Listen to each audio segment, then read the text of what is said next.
It's the 19th of October 2018, and we're conducting an interview with Niran Bassoon, and my name is Bea Lefkowitz, and we are in London.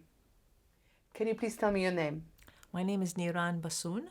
And where were you born, please? I was born in Baghdad, And when? 1957. Thank you, Niran. Thank you very much to agree to be interviewed for Sephardi Voices, UK. Can you tell me a little bit about your family background, please? Okay. My father is Salim Bassoon. He was a journalist and a writer in Iraq. He was writing in main newspapers. He had many contacts with, politicians and writers and poets and journalists. And one of the main one was Muhammad Mahdi Jawahiri, who was the most famous poet in the Arab world. He worked with him in the newspapers, and they became friends. My mother is Maryam Al-Mullah, who in Iraq usually women don't have their own career and things like that. They just stand by the husband. And with my father's history, she had to follow him in unpleasant places. Actually, something very, very interesting. 40 days after they got married, my father was deported to the borders of Iraq, Iran, and he stayed there for a year, and she had to follow him. So why was he deported? Because he wrote an article about the prime minister, and they just deported him for a year. And then, even when he came back to Baghdad, they didn't give him any help. So she had just to support him and just go with the waves. When he did well, she was well.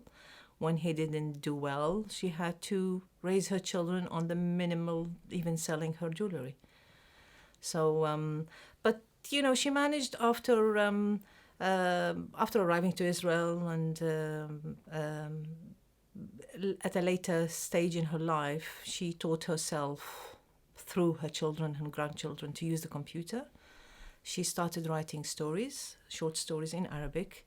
She had some stories that she wrote in Iraq, but it wasn't a side thing. It wasn't really, nourished. So, she started writing stories and publishing online in Arabic and writing poems. And she managed actually to be the driving force to publish my father's book. I'll tell you later about my father's book. That's the background family. I'm one of three. I've got a brother and another sister. I'm the youngest in the family. Mm-hmm. And what were the stories? We'll talk about it later, but just for now, what were the stories your mother wrote about? Stories, about life and about, things that she went through, but she put it in stories, suffering through, following the husband to the borders when there was no water, no electricity, and she had to wash the clothes in the river and learn how to bake, Arabic bread in the special oven which is made out of mud. So she created these stories of, and she always used to say, you know what? It's all from real life. I'm not making it up. And which year was he exiled, in that year? My father? Yeah. 1949. 1948. They were married 1948. And 1st of April 1948, they were married. And within 40 days, he was exiled. He was sent away. Yeah. Yeah. Mm-hmm. And he had to stay in this village. It's a village. It's called Bedra, literally on the border of Iran, Iraq. And was he sent away for his political convictions, yes, or because he was Jewish? Or No. It's political. I think it's political. And there were other people with him, were Jews, but it's not because of them being Jews. It's because of their political activities. They were communists and other people, and I think they lived, as far as I know, they lived in a house with other people. So did he have strong political convictions? Yes. Yes. Yes. So what? He never said that he was part of the Communist Party, but he was leftist. Very patriot, very thinking about the people, thinking about Iraq, and thinking about that. But he was. I don't remember him saying that he actually was a member in parties, although some of his friends say, yes, he was a member in this, he was a member in that. I personally never heard my father saying that he was a member. So, and he was very patriot. He's, I think, and many people know him, Iraqi people know him. He was a very straight person. Right. He wasn't somebody who will change his opinion. He had a very strong opinion. And could you continue to work as a journalist? And after that, yes, until 1963, when the Ba'ath Party came, and then he had 3 children. I think it became dangerous. Even when we were born, after we were born, he had once as well. When actually they toppled Abdul Karim Qasim, they came to take him. They took him. They took him to prison, and they sent him to Sumawa or somewhere. And my mom had to raise us until he was freed. We went. She went because we were young. We would not really feel exactly. She went through a lot, and she was, although being a woman, being sort of the second person in the family, but she was the pillar of the family, really. And then she worked as well.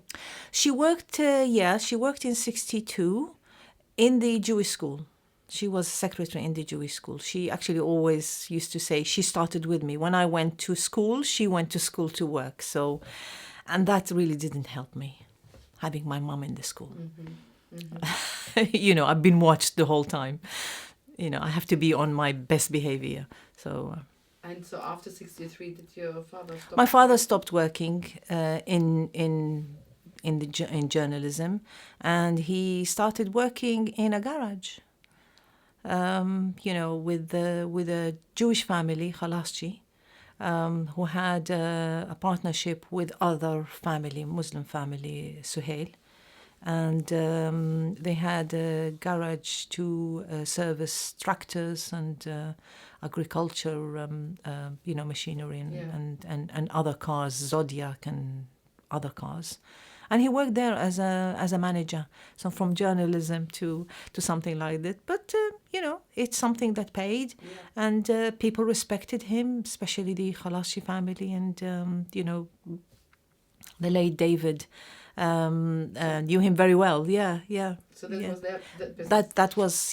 That was their business. And, And tell us a little bit, do you know how your parents met? My parents met through my mom's cousin, who was a communist, they met through him because he used to come and visit my mother's family, and he will bring along his friend, or they'll meet in different places, and and this is how they got married. It's not a big love story and all that, Then we're talking in 1948, you meet somebody and you know that they're from good family, and that's it. And what were their backgrounds, like from their families, your grandparents? What my grandfather, from my parental grandfather, was had a business with lorries in trading between different countries, between Syria and Palestine and things like that. Unfortunately, he was killed. Well, we don't know if he was killed or he was just had an accident. He died when he was quite young. So my grandmother, my parental grandmother, raised her 3 children when the youngest was, I think, 8. My father, being the eldest in the family, he was the spoiled one. So all his uncles would consider him like God. whatever he wanted to, because he is the son of the eldest brother who was killed young, so they had a special treatment. But then 1950, my grandmother and her 2 children, my uncles, left to Israel. Right. So we stayed. My father, as I said, he was a journalist. He was patriot. For them, for him, it's not considered. I think he promised his mother that he's one day will come, but it wasn't his intention. He wanted to stay. No, he wanted to stay.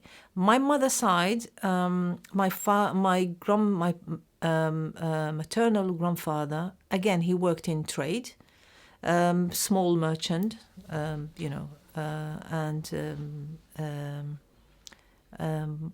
again, my mother's family, all of them left in the 50s to Israel, apart from one uncle. I had 3 uncles. 2 of them died when they were young, and they had children. So the wives and the children left to Israel in the 50s. I was left with one uncle, my maternal uncle, with his wife and 4 children. So by the time you were born, there wasn't that much family around? Not at all. I had an uncle, and his wife, and I had 3 cousins, and after me, another cousin was born.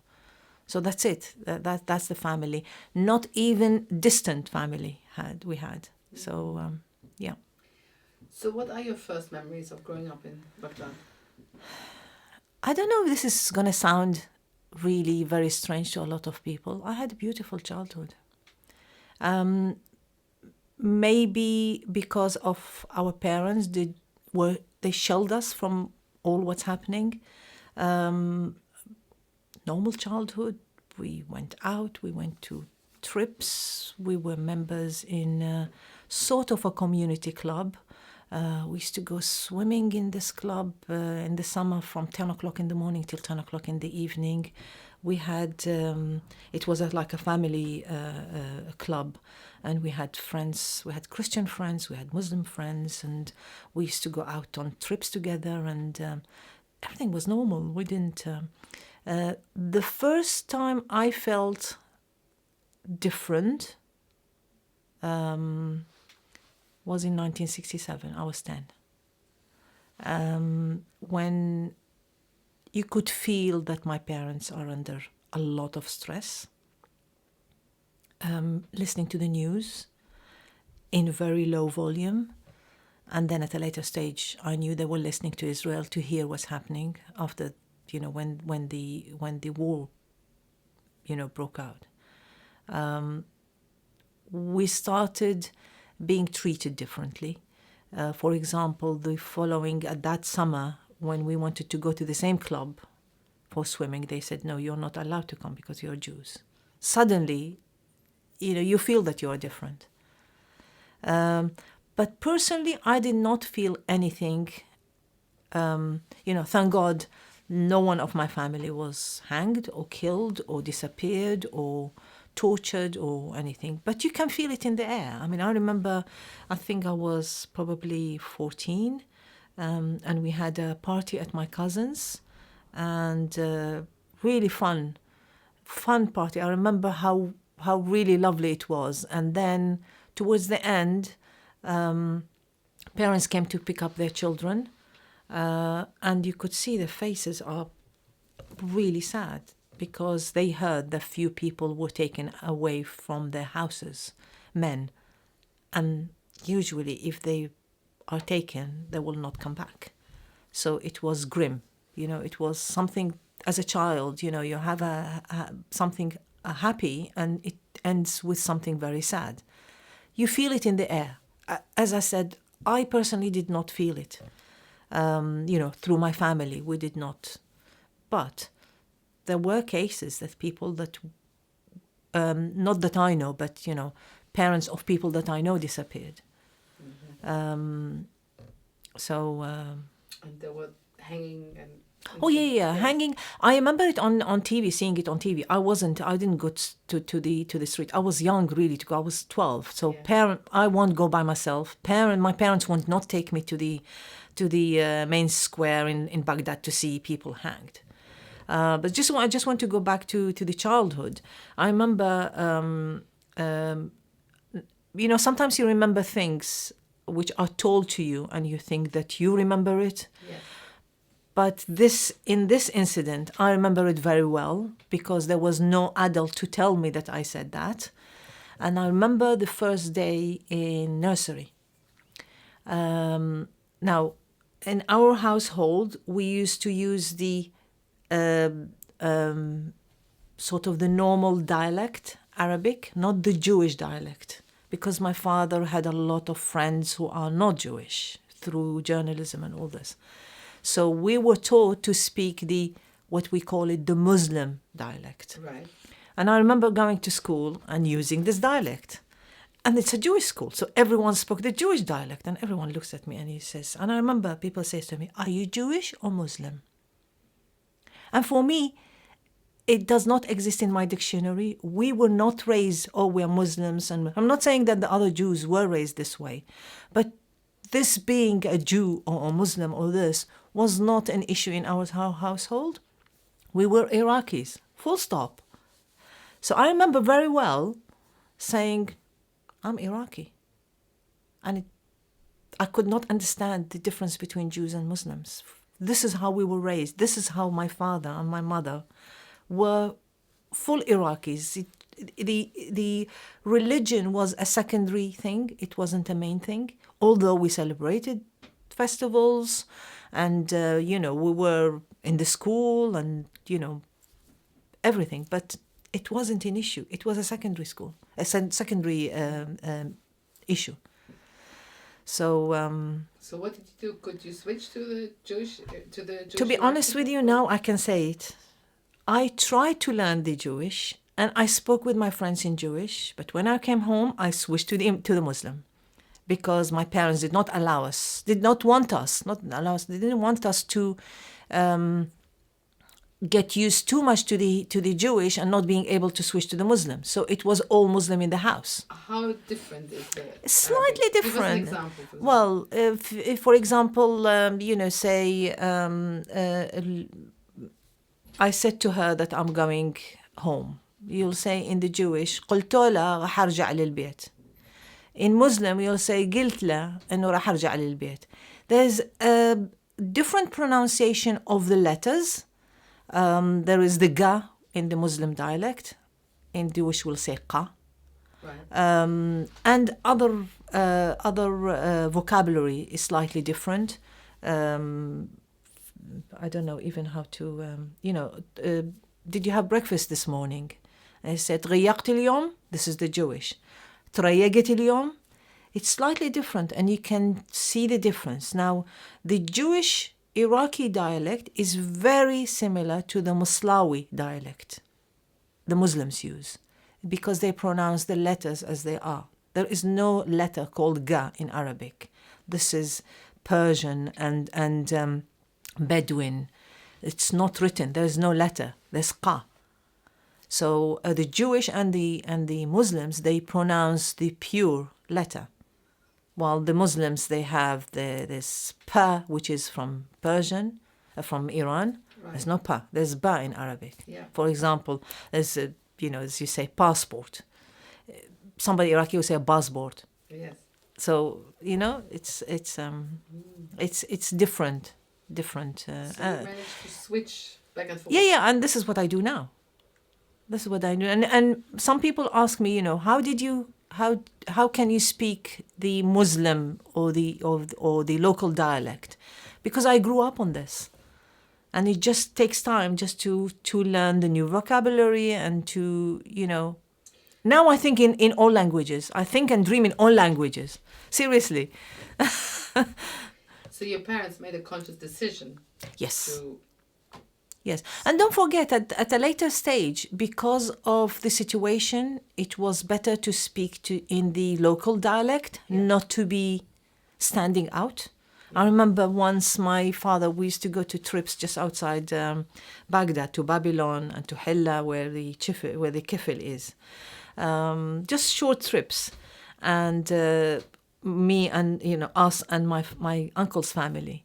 And they used to speak between them the Jewish dialect. And my father will stand and say and sing. There's a song, it's called Dear Shepherd, Change. Change, like the path. Yeah. And he used to sing it. He say, Hawwil ya ghanam, hawwil. It means change. He's giving us a sign that we need to switch to a different dialect. So you switch from the Jewish to the Muslims, so we won't stand out. Yes, so at that time one didn't want to stand out. You wanted in public. Yeah. Not to be standing out, and because we sound different. So when there's tension, you don't want to be standing out. You don't want to be known that you're a Jew. So that also relates to the names. Right? Yes. So tell us a little bit about your name and your my name. siblings. Again, we'll go back to my father. My father was a very strong personality, so he wanted Arabic names, and that has meanings. My brother is called Khadr, and that's the short version of Kaduri, of Khaduri. In Iraq, they will say it Khaduri, not Kaduri. So Khadr is a short version, and this is the second name for Eliyahu in Arabic. It's called Khadr Ilyas. So Khadr is a known name in Iraq or in other countries, in Arab countries. Khadr has meaning as well as green. Khadar is green. So he was called Khadr after his grandfather, but in an Arabized version. Correct, yeah. Then my sister, Kahraman. And Kahraman is the favorite mistress of the Caliphate Harun al-Rashid, who is the most prominent and loved and, made Baghdad prosper in his era. And that is the main street called Rashid Street after him. Kahramana was the favorite mistress of Harun al-Rashid. And now, not now, in the 80s or 90s, even 70s, I think, there's a statue of Kahramana in the center of Baghdad. Mm-hmm. So that was her name. And as far as I remember, I was told that the name Niran was on the list of calling my sister, but they decided to call her. Maybe they were waiting for me to come, because the name, now I'm so happy with my name. I love my name because it is me. I can't think of another name that really suits my personality. Niran means flames. And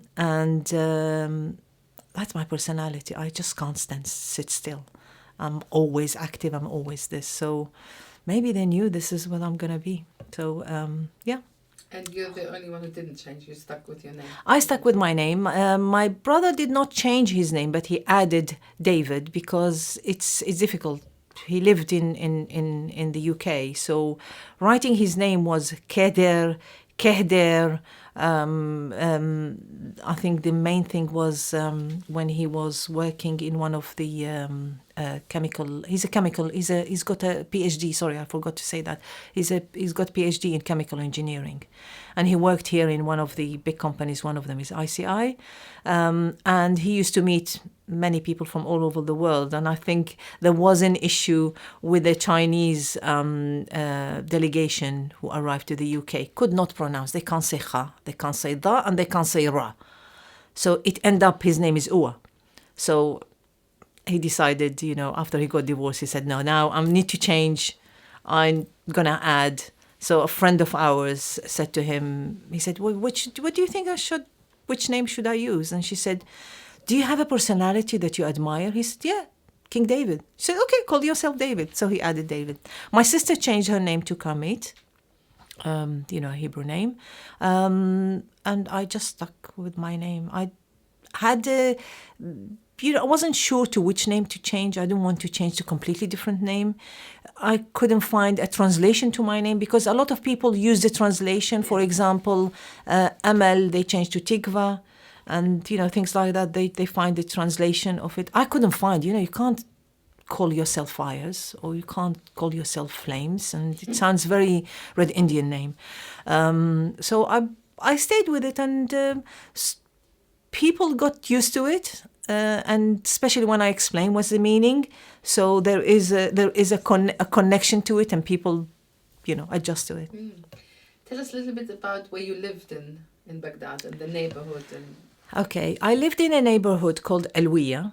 It's one of the prominent neighborhoods in Baghdad. It was very close to our school, to Frank Aini and Shamash school. It was literally about, I would say, 7-8 minutes walk.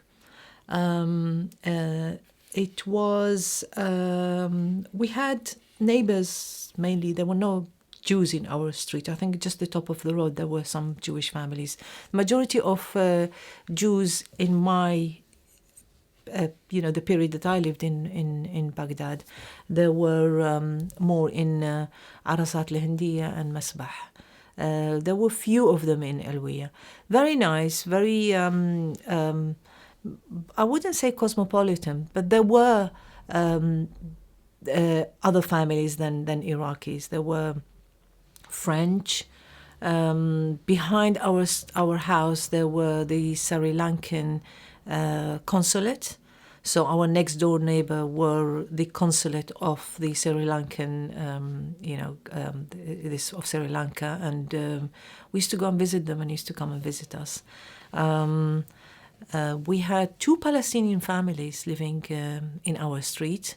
One of them were our neighbors, and this is a story that I remember it very well.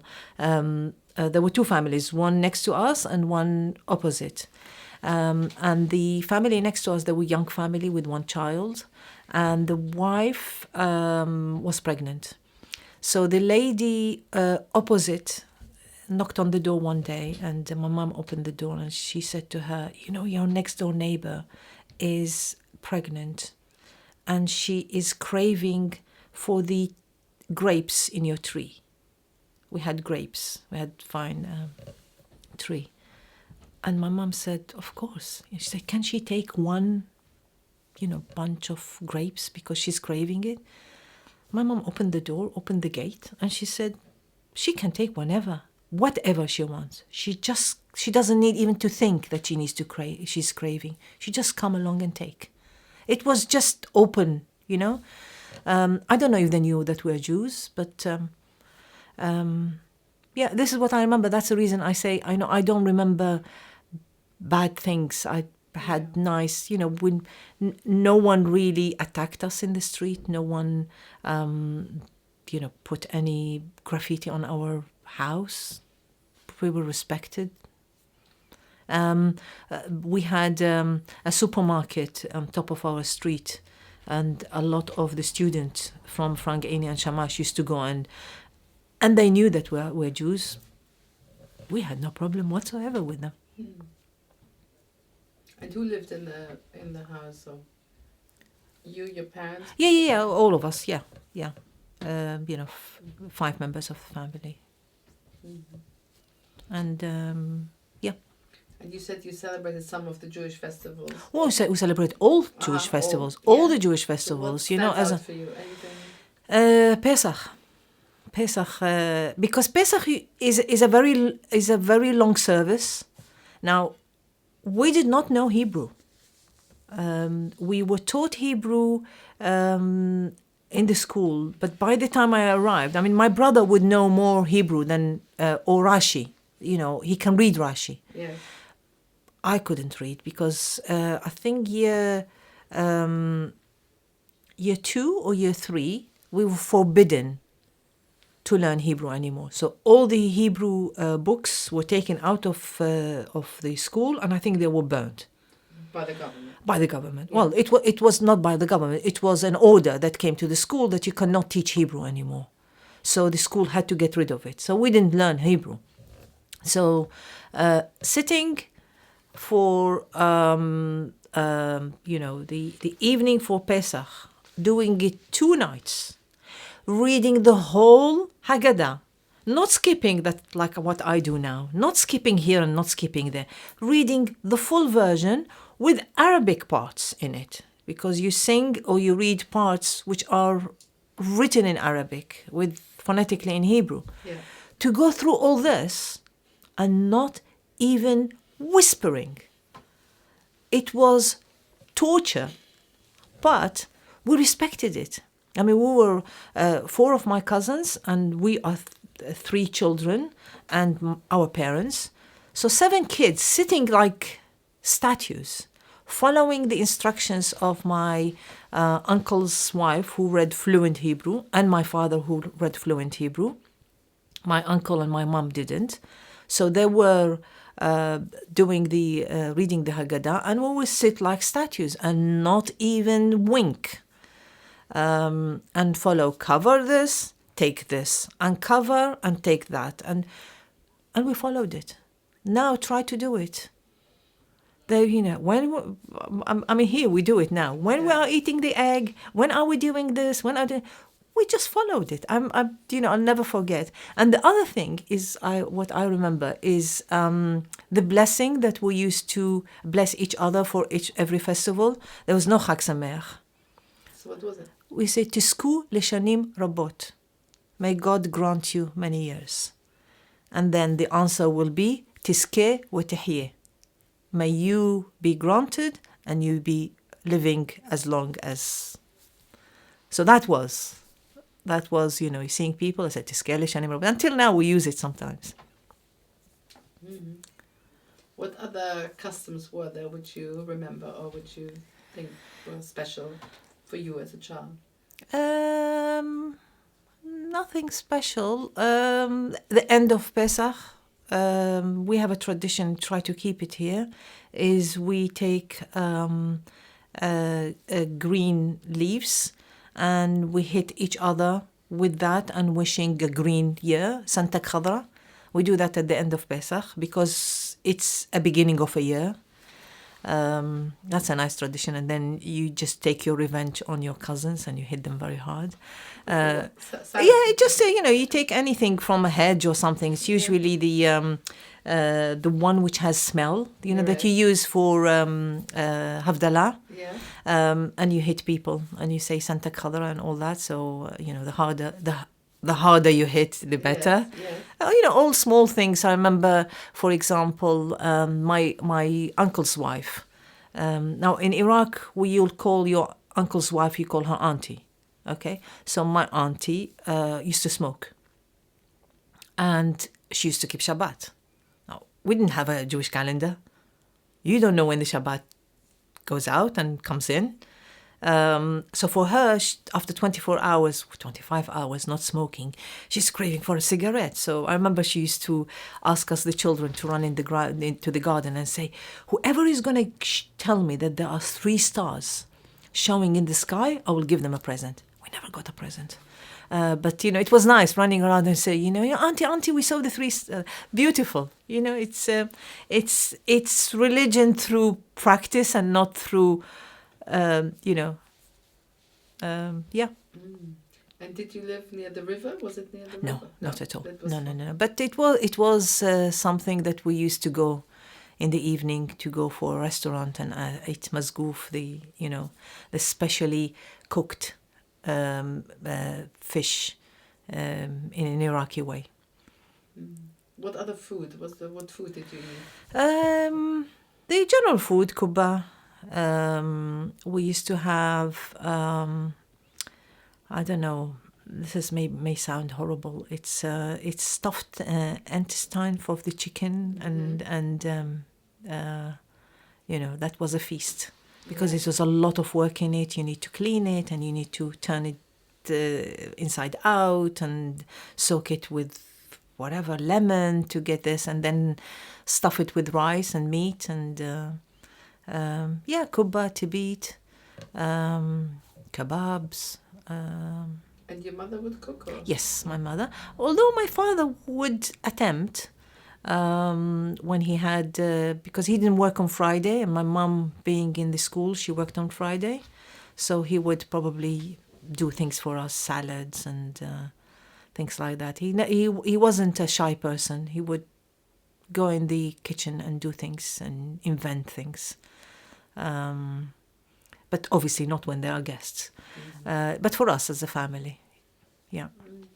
And were you part of any youth movements? You said you went to a club for swimming, but were you sort of any politically active or? Not in Iraq. No. Not in Iraq. Don't forget I was young. Yeah. And secondly, as a Jew, you don't. You don't. By the time I was born, probably, there was nearly nothing. There was the club, the Jewish club, Menachem Daniel club. But I think that was closed maybe 1967. I remember vaguely going there. I remember the slides, I remember the swings, but I don't remember anything else. My brother had, obviously, he's 8 years older than me. Yeah. So he used to participate in volleyball, in basketball, in that club. But I was too young to do any activities, and girls usually didn't do activities, sport activities. So I remember going to this club, but I don't remember being an active member. I remember the cafeteria vaguely, and as I said, the swing and the slide. But it was closed, and then there's nothing. You don't do anything. The school did not have any activities. They didn't have any PE or any activities. It was study, study, study. I think 1967 or 1966 they did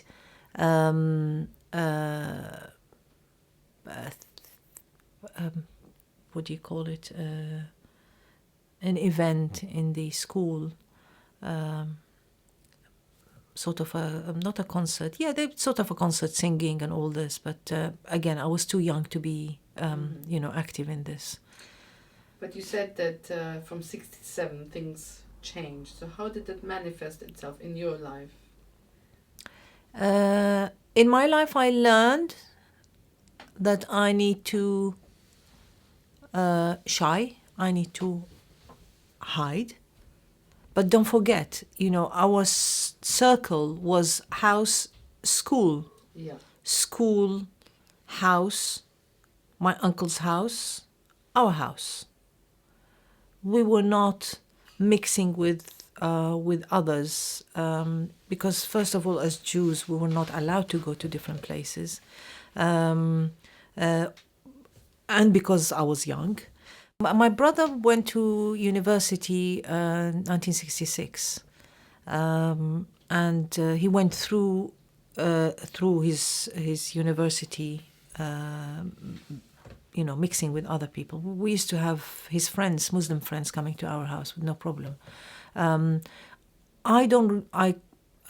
sure he did not. He was not abused verbally or physically in the university. There was still respect. Although there were incidents in other higher education institutes, for example, Al-Hikmah University, Jews were attacked, but not in Baghdad University. Even at that time, there was still a respect. There was still government that controlled, and there were not thug government.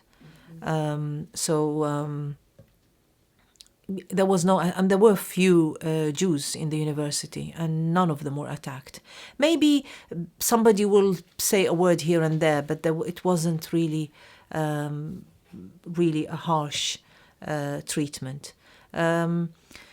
Look, at this age, 10 or 12, you're just realizing who you are. Yeah. And I knew that we are different. Yeah. So what sort of friends did you have? Only Jewish friends. I had one Christian friend who went to our school. I lost touch with her. I can't, now I cannot even remember her name. I remember her first name, but I can't remember her surname. I had a friend in the school who was with me, I think from nursery, if not then reception or year one, a Christian guy. And I think about 3-4 years ago, I tracked him, and he's still in Baghdad. But we communicate very rarely. But at least I know where he is, and I know he sent me pictures of his family and all this. But we didn't manage to see him. So it's been over 45 years. The rest are Jewish friends from school, and I kept in contact with few of them. You grow up with completely in different countries and different interests and completely, but And from the Frankini school, what do you remember? What were your subjects, or what did you like? Or... To be honest, I hated it. It was all studies, and it was all... I admit, I'm at an age that I can admit, I'm not an academic person. I'm more, action person. I don't like to sit and study.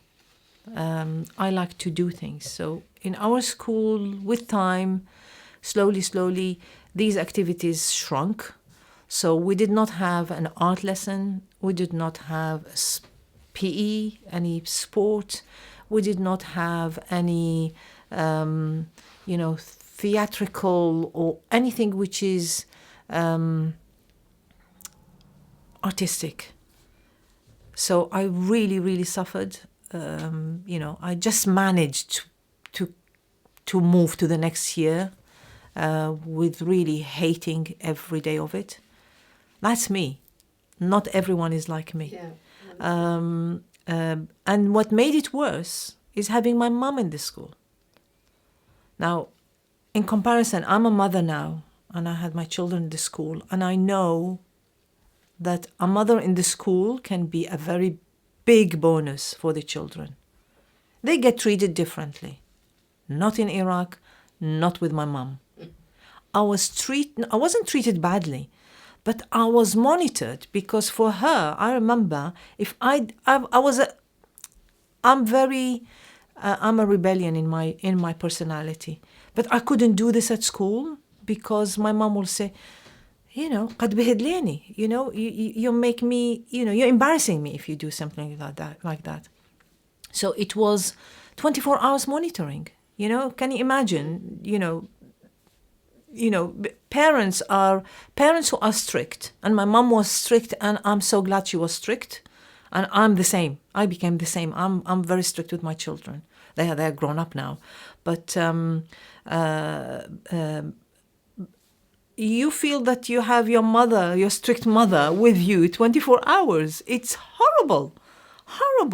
Towards at a later stage, when I started my secondary school, now the school wanted to help the graduates some of them could not go to university because after 1967 they did not allow Jews to go to university.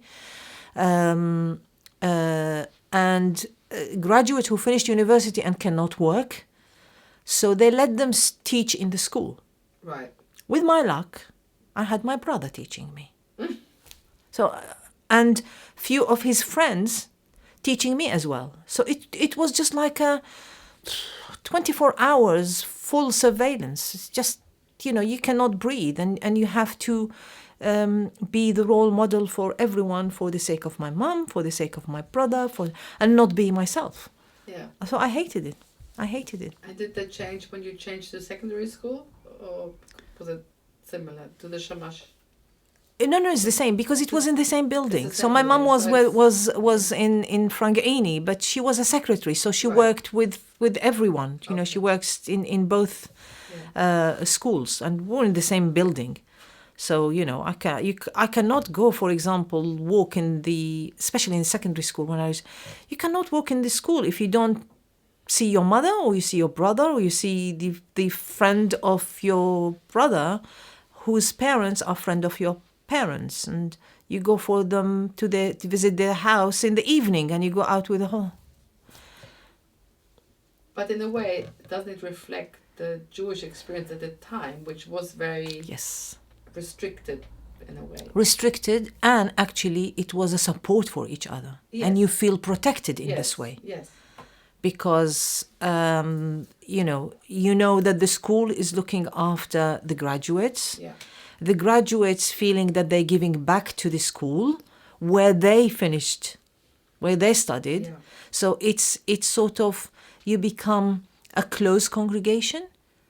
And I remember when things were tough for many families because they could not withdraw money from their bank accounts and all that, people were really on a very bad, poverty line. Yeah. And at the school, maybe other people told you, the school and few families organized like lunches and support, and people used to go and give anonymously to people to help them with food, with clothes. So were there quite a lot of people who needed it? Yeah. Yeah. Because the there was they couldn't work. Yeah. They couldn't, if they have money, they couldn't withdraw money from their account. They can withdraw, I think, 100 dinar for a month, which won't last. So they were organizing few families. I will leave it to them to announce who they are. Prominent families would come, the women mainly, would organize sandwiches and give it to children. What about phones? Because I often heard now that the phones were cut. Yes, we didn't have a phone in our house, right. But my uncle had a phone and it was cut. I always describe it as being a prisoner in your own home, or in Arabic I say that you're a prisoner in your own country. Suddenly from being a citizen you become a prisoner. So you feel isolated. They wanted to cut the ties between even the families, between each other. I don't know why. You're not gonna do conspiracy. You're only few families. We were only few families. What conspiracy we can do? It just, I think you become. When you want to hurt people, you go straight away to the vulnerable people, because they're weak. Yeah. So. And at that time, it was impossible to leave. Is that correct? Of course, because we didn't have passports. We could not leave by passports. The only way is you escape. Yeah. Many people escaped. They found the route through the Kurdish border, to the Iranian border, and they escaped. But there was a risk. There were a lot of risks. Although it sounded and it looked being organized, and thank God, there were no rapes, there were no killings, there were no, it was tough, it was hard, but there was no injuries and there was no fatalities. But I think the idea, I remember my brother came one day after a few of his friends escaped through the borders. And he said, I have nothing else to do here. All my friends are leaving, what is the future for me here? And my parents did not like the idea. They could understand, but they didn't like the idea. And I think now, being a mature person, and thinking about it, trying to analyze it, I think the idea that you're escaping from your own country, it was something against their principle. Leaving with a passport is something else. Escaping from your country because they considered it's their country, it was very difficult for them because it's contradicting your feeling. Yeah. So they would say to my brother, yeah, let's check and all this. And I remember it vividly, that my mom used to prepared a bag that he can take with him. And I remember she used to put every day one thing. She wanted to prolong that period for him not to go. So she would put a vest and she would leave it. And she would come the next day and take the vest and put pants. And then the next day she would take this and put socks, and she takes this. She wasn't happy to do it, but she could understand my brother. And luckily, they opened the way to apply for a passport. When? I think end of 1970. Then my parents applied for my brother. It took many, many months. And it took many of these officials knowing that the Jews applying and knowing or believing that the Jews are rich, started asking for bakshish, for money. And unfortunately, the Jews complied, which made it a no. So if you don't pay, I'm going to put your application at the bottom. And it's a vicious circle. Yeah. Now, we were not rich. And my parents refused to give any bribery. For them, again, they were people with a lot of principles. And thank God, my brother, my sister, we have principles. And my children will tell you that my mom has, they always say, mom has principles. They refused to give the bribery. They said, it's official, why should I give bribery? They managed to get my brother a passport. And although he was stopped once, he's supposed to leave Iraq on the 2nd of January 1972, he arrived to the airport and they stopped him in the airport. They said, oh, you're missing a signature. So he had to come back and flew the next week on the 9th of January 1972. Where did he fly to? To the UK. He had a scholarship already waiting for him in Manchester University to do his master's degree, and then he stayed there and did his PhD. And just a small little things. There's a tradition in Iraq is if somebody goes away, you throw water on the threshold of the house, and it's a belief that it's the person who is leaving is going to come back. And I remember vividly my brother saying to my mom, he said, next time when he returned on the 2nd of January, he said, don't throw water. I do not want to come back. So, yes. So he stayed here, finished his degree, and and in 1995 he moved to Israel. I joined him here in the UK. Late. Yeah. And so after he left, what were your plans? What did your parents want to do? Well, you adjust to new situations. So they adjusted to my brother being in the UK. And they didn't think anything. Then the situation got worse and worse and worse. And really, to be honest with you, there was no future for us. As an adult, maybe, as my parents' generation and all that, maybe they thought they have no future. But for us, I was nearly 16 or 15. By the time my parents, 15 and a half, by the time my parents adjusted to the idea that we will leave. And my sister was nearly 16. She was 16, I was 15. And, adjusting, let's get on with things and all that. And I remember my brother decided, being in the UK and seeing life and seeing and hearing what's happening in Iraq, people are disappearing. He just decided to pressurize my parents.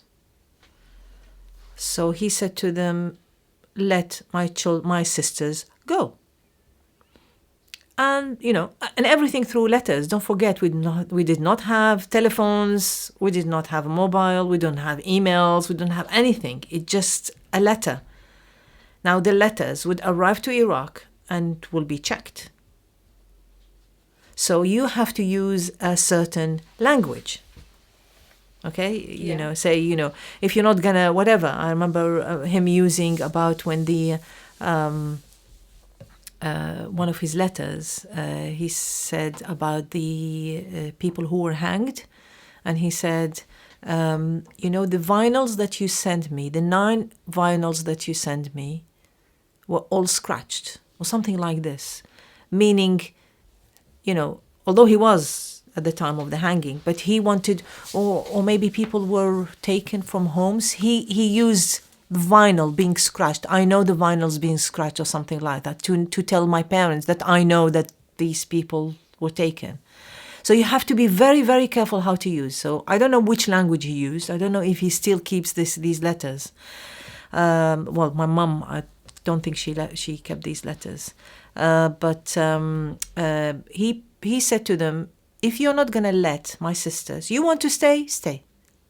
But you need to give and opportunities for my sisters to have their life. They're not going to have anything in Iraq soon. No future, no nothing. So he said to them, I'm going to stop writing. I'm just going to stop writing. Now, can you imagine? You're sitting in Iraq. Your child is abroad. You cannot contact him and pick up the phone and say, how are you? Did you travel from this and this? Are you I said to my children, when you arrive to this destination, tell me that you arrived safely. They didn't have all this. The only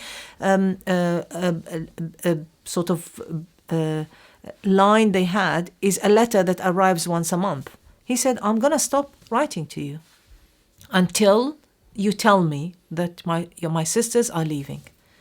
So they had no choice. So they decided all to apply as a family. Now, we were underage. We were not allowed to apply for, it's not like the UK or any other places you can apply for your child. We had to apply with an adult. So the idea is to all the family apply for a passport. And then me and my sister will leave. And they will come at a later stage when they will. And a lot of families stayed this way. They send the family, they send the children, and they got stuck. So I don't know what was the intention. Maybe to defer the decision as long as possible. A friend of my father, as far as I remember, he was either politician or journalist or something. He said to him, in Iraq, they call by the father of the son. So he said, Abu Khadr, don't apply as you, the head of the family. Because of your relationship with some politicians in the past and journalists in the past and all that, they might just decide not to give you the permission to hold a passport. I suggest that your wife apply and apply for the daughters, add them on her passports, make a proper passport for them, send them, and then you apply by yourself. Because if they refuse you, they're going to refuse the whole family. This way, at least you secured, your daughters leaving Iraq, and then if you can't, then you'll find your own way. And the idea is if me and my sister leave, my mom would leave by a passport, and my father will escape if they don't give him a passport. Although the route of escaping through Iran, it stopped once they gave the permission to hold a passport. And this is exactly what happened. So my mom applied for a passport. She did 2 passports for us and sent us. And my brother came to see us in Turkey. And he met you? He met us, yeah. Because again, 15 and 16, or nearly 16 and 17, girls who never been by themselves anywhere. We used to be escorted. I mean, the house and the school were 5, 7, 8 minutes from the house. We were never allowed to walk from the house to the school by ourselves. Can you imagine flying for the first time in your life to a country that you don't have anyone? So the condition is that my brother will come from Manchester to meet us in Turkey. And he actually was a student. He didn't have anything. So he took a loan and bought a passport, bought a ticket, and came to Turkey to see us. And then he had to work in, I think, filling sandbags in floods or something to pay his loan or something like this while he was a student. And at a later stage, my father applied for a passport, and he was granted. Now, you will have your name shown on a list in the passport office who was granted, and then you go and do the passport itself, and the person himself had to go. So my mum, being, as I said, she was a pillar. She was the one who would do things. My father would be the one who talks. My mother will be the one who does. So she went to the office and saw his name on, and she said, "Yalla, let's go and do the passport." My father could not stand on his feet. It was again facing reality. I'm leaving Iraq. Now I can leave Iraq. It's a contradiction in his inner person. You know, I'm really leaving Iraq. I'm going to have a passport, which I have a passport. It means I'm leaving Iraq. So he could not stand. He would just like sort of a temporary paralysis. And my mum had to assist him to go because she can't do the passport for him. And then 4 months after that, in August 1973, they left Iraq and they went to Israel. So can you describe how you left? What are your memories of that last few days or of leaving? And your thoughts? It's very exciting, you know, at this age you're going on a plane, you know, you're preparing your bags, you're this. But to be honest with you, I just cannot understand how I did not think that I might not see my parents anymore. It's, I think, the euphoria of having a passport and going away overcame the anxiety of there might be a chance that I will never ever see my parents again. I don't know. So you were happy to leave? I was happy to leave. I was happy to think of a new life. Yeah, and the thing is, when I left, and that was a tradition, whoever leaves, obviously by passport, not by escaping, because when you escape, you don't tell anyone that you're escaping. No. By passport, people used to go, especially classmates and all that, used to go and say goodbye. And I remember all my classmates and other friends came to say goodbye. And one person who did not come to my sort of going away party was somebody who shared my desk. We used to sit two of us in a desk. Now, I might be vague in the dates, but she didn't arrive to the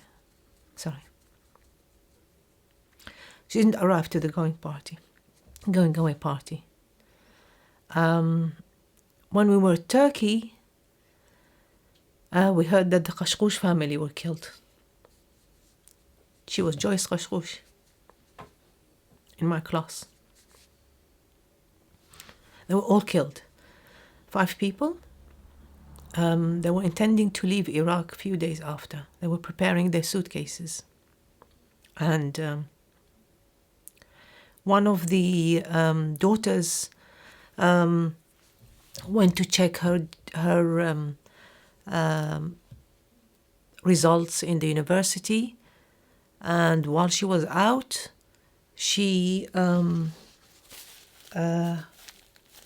people came to the house and killed all the 5 people, a father and a mother and 3 children, and they cut them into pieces and put them in their suitcases, and the suitcases were taken. I was upset that she didn't come and say goodbye. So it must have happened at that same time. Exactly that. Dora came back from university and saw blood everywhere. And I just heard recently from her elder sister who was abroad already. And she said that when she came back, she saw Saddam standing. Now, I don't know if it was the shock or really Saddam was there. And as I understood now, she is not in contact with everyone. She doesn't want to be in contact with everyone. She didn't want to get married. She didn't want to do anything. She's living sort of a lonely life. She's working, she's living, but she doesn't want to talk about it. She doesn't want to do anything. And, you know, you can't blame her. But I think it's very important to document these things. Yes. Why do you think was this particular family targeted? I think, as far as I understood, there was a demonstrations for Palestine and all this, and a group decided to go, knowing that it's a Jewish family. They just went and killed. Now, whether that was by orders from Saddam and his thugs, or was a Palestinian group, or a Palestinian group at that time, they will not be able to do anything if they don't have the permission. Now, whether it's by proxy or it's they were killed. For me, it's a fact. They were killed, and the government is responsible. Which year was that exactly? 73. That was 73. Just give us the name of the family again. Qashqoush family. Can you spell it? Yeah, it's Qashqush.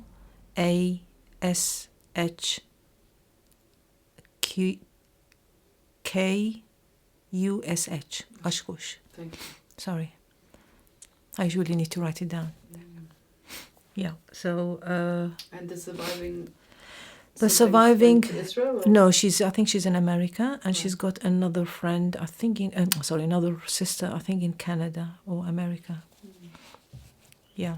So and there is a picture actually of one of the Qashqoush, Samir Qashqoush, God bless his soul, in this play that they did in '67. His dream was being a filmmaker. So he was one very active to do this play in 66 when they did the play in the school. There is a picture, I can find it for you, and he's standing there, really glamorous person. Yeah. So. But you said you found out about this when you were already out of Iraq. Yeah. When I was in Turkey. And what about you going on the plane and the journey? Can you? It's scary because me and my sister by ourselves in a plane. We've never went to the airport, let alone being on a airplane, and knowing that we are seeing my brother on the other end, which was quite emotional. And then I remember the first night in the hotel, we sat in I think my sister and my bedroom, and we called our uncles in Israel to speak to them, and my grandmother. And I had one grandmother left, and she was in Israel, and my uncles, so we spoke to them on the phone, and what was nice. And in the meantime, did you have any contact with them? No, we couldn't. The only thing is my brother, after he arrived to the UK, I think a few months after that, my uncle paid for a ticket for him to come to visit the family. Now, don't forget, they left before I was born. My brother was about a year or two when they left, so we don't know them. So when he went to Israel, he brought some photos, and he sent us the photos, but he made sure that the photos would not give any indication that it's in Israel. In a garden or something. Yeah. Make sure that there's no Hebrew lettering, and you can't see the street name in Hebrew or something like this. And sort of like they're supposed to be in the UK. Yeah. So the first time we saw my grandmother and my uncles and their family and all that was in 72. And it was strange. You know, when we met them, it was strange. They're your uncles and they're there. But you don't have a connection to them. What was it like then? Very strange. Fantastic, because suddenly you have a big family, which we didn't have. But on the other hand, you didn't grow up with them. You know, they don't know your moods. They don't know your weaknesses. They don't know your strength. Not like my cousins who we lived with. But it was lovely having a family. Now, you know, and all of them are in Israel, from both sides, from my father's side and from my mother's side. And thank God we've got a big family, you know. My mother being the youngest in the family, she has nephews who are nearly her age. Right. So their children, my cousin's children, are my age. Right. And, you know, we are very, very close. So, you know, whenever I go to Israel, for example, all the cousins meet up and all that. And, you know, it's you can't even count them. Bless them. And it's lovely. And what happened to your cousins in Iraq, the ones who Yeah, they left. They left as well. They left, time? actually, two of my cousins, the eldest, left just before they applied for a passport as well. My eldest cousin finished schooling in 67. So he was in that wave which were not accepted in university.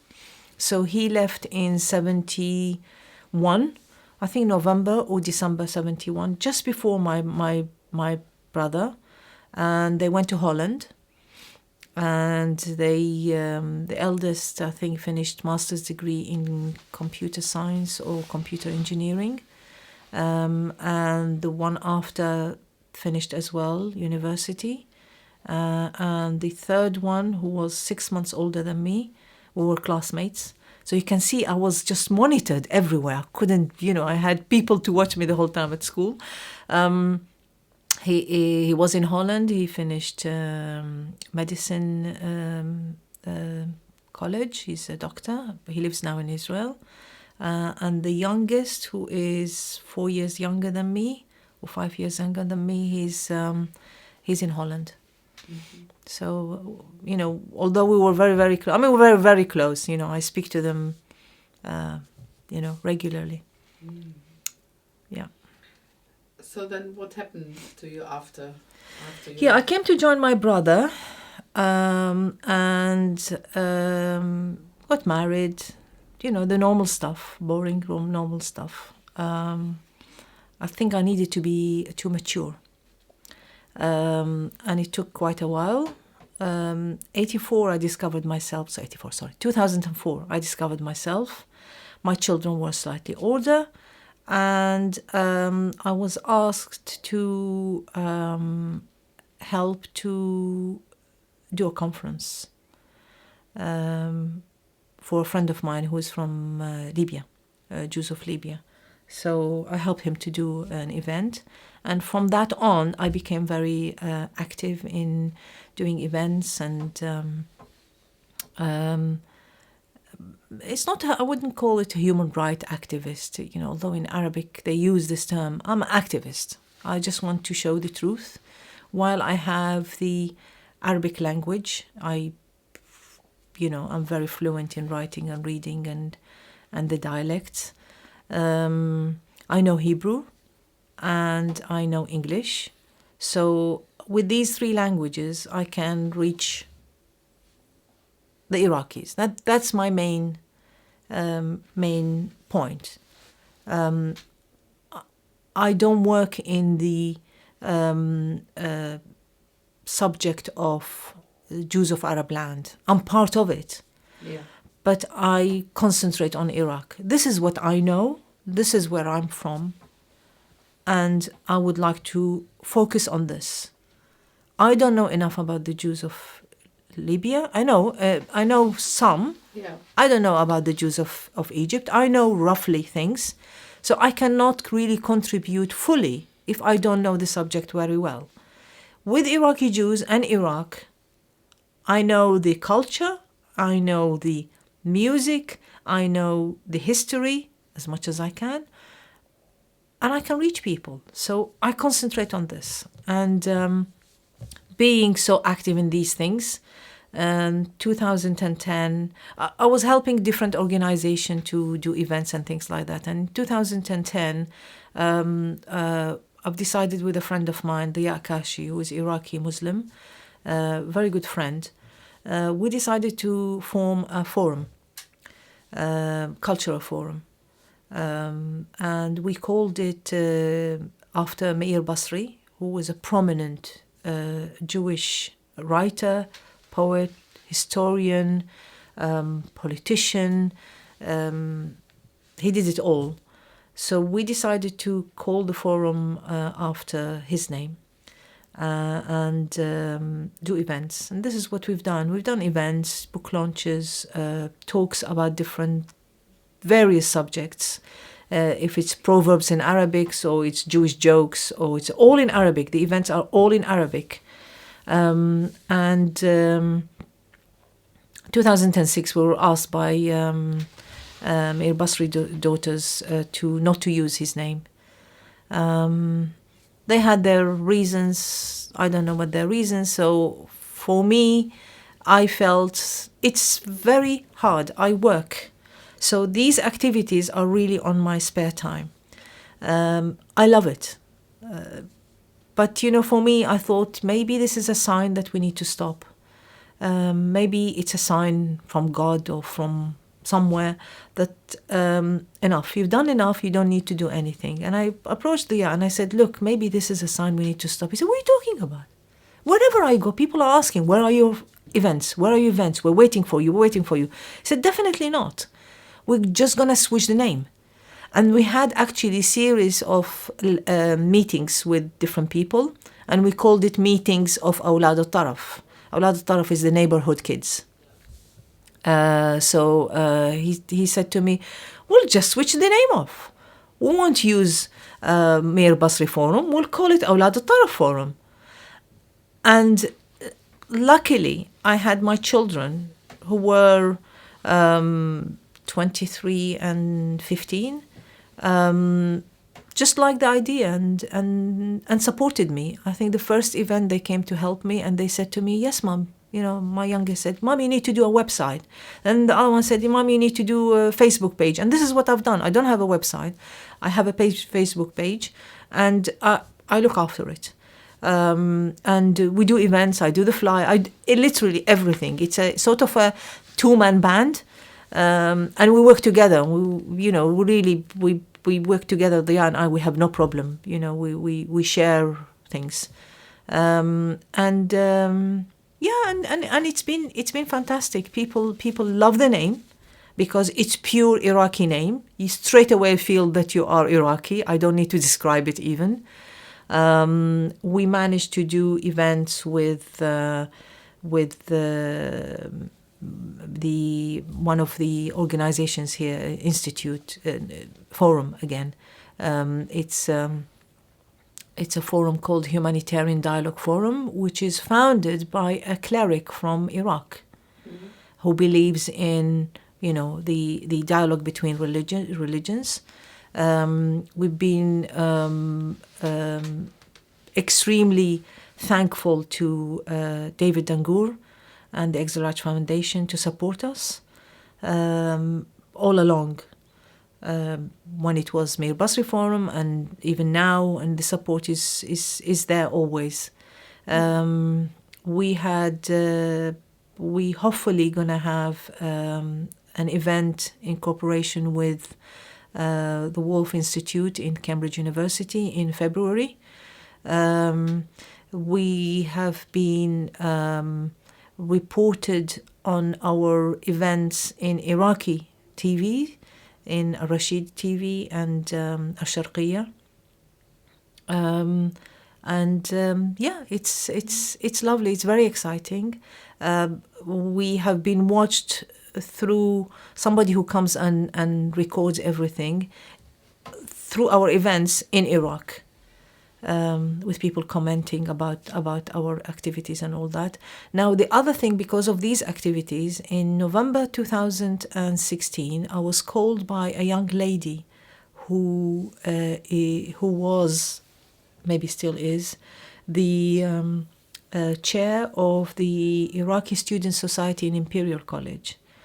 And she said to me, we heard about you and we would like you to set a stand about the Jews of Iraq in our exhibition, Iraqi cultural exhibition. And for me, it just like sort of a proof, Niran, you did it. Because if we are called by young Iraqi students to come and join them and be a proud stand in this exhibition, for me, you know, that's what you wanted. This is what I wanted. And it just, for me, it's a proof. It's an award. And now I was speaking to David just before that, David Dangour, about, doing maybe some collaboration with, because I think he finished university, Imperial College, and for him, he has sort of a nice memories, and I wanted to do something. And I remember when she called me, this lady, I just contacted David. I said, do you remember when you said this? We've got it now. And there and then he said to me, do whatever, I'll support you. I will sponsor your stand. We did a beautiful stand. They gave us 2 stands, actually, because we had so much. Yeah. I called the Jews of Iraq. And what did you display? Now, part of my activities in the forum is I sell books. Books that I bring from Israel, which are published by the Iraqi Association of the Academics, which was chaired by Shmuel Moreh. So there are books which are written by Iraqi writers, poets, people, memoirs and things like this, in Arabic. And I bring books from Baghdad, mainly about the Jews of Iraq. There were many books written since the toppling of Saddam about the Jews of Iraq. So I bring them through friends. Now this is, can you imagine, every friend who come from Baghdad, I will ask my friend in Baghdad to send me a few books. So it's literally to do it shipping with 5, 6 books with this, 5, 6. Yeah. And I have, thank God, I have about 100 titles on the list, which is published on Facebook. So these books were displayed. I made a presentation of photos of the Jews of Iraq in different subjects. It will be religion, will be tradition, will be a section about the Babylonian Heritage Museum. There will be about musicians. There will be about religious people in all sections. About 350 photos in a spiral going round as a presentation. I took my television from here with a stand and we put a big display. The books were there. I had discs for Saleh Al-Kuwaiti. I made big posters about the history of Jews in Iraq, with a graph about the numbers of the Jews from 1900 up to now. And it was the most successful. This is what I was told by this young lady and her father who organized the exhibition. It was most successful stand in the exhibition.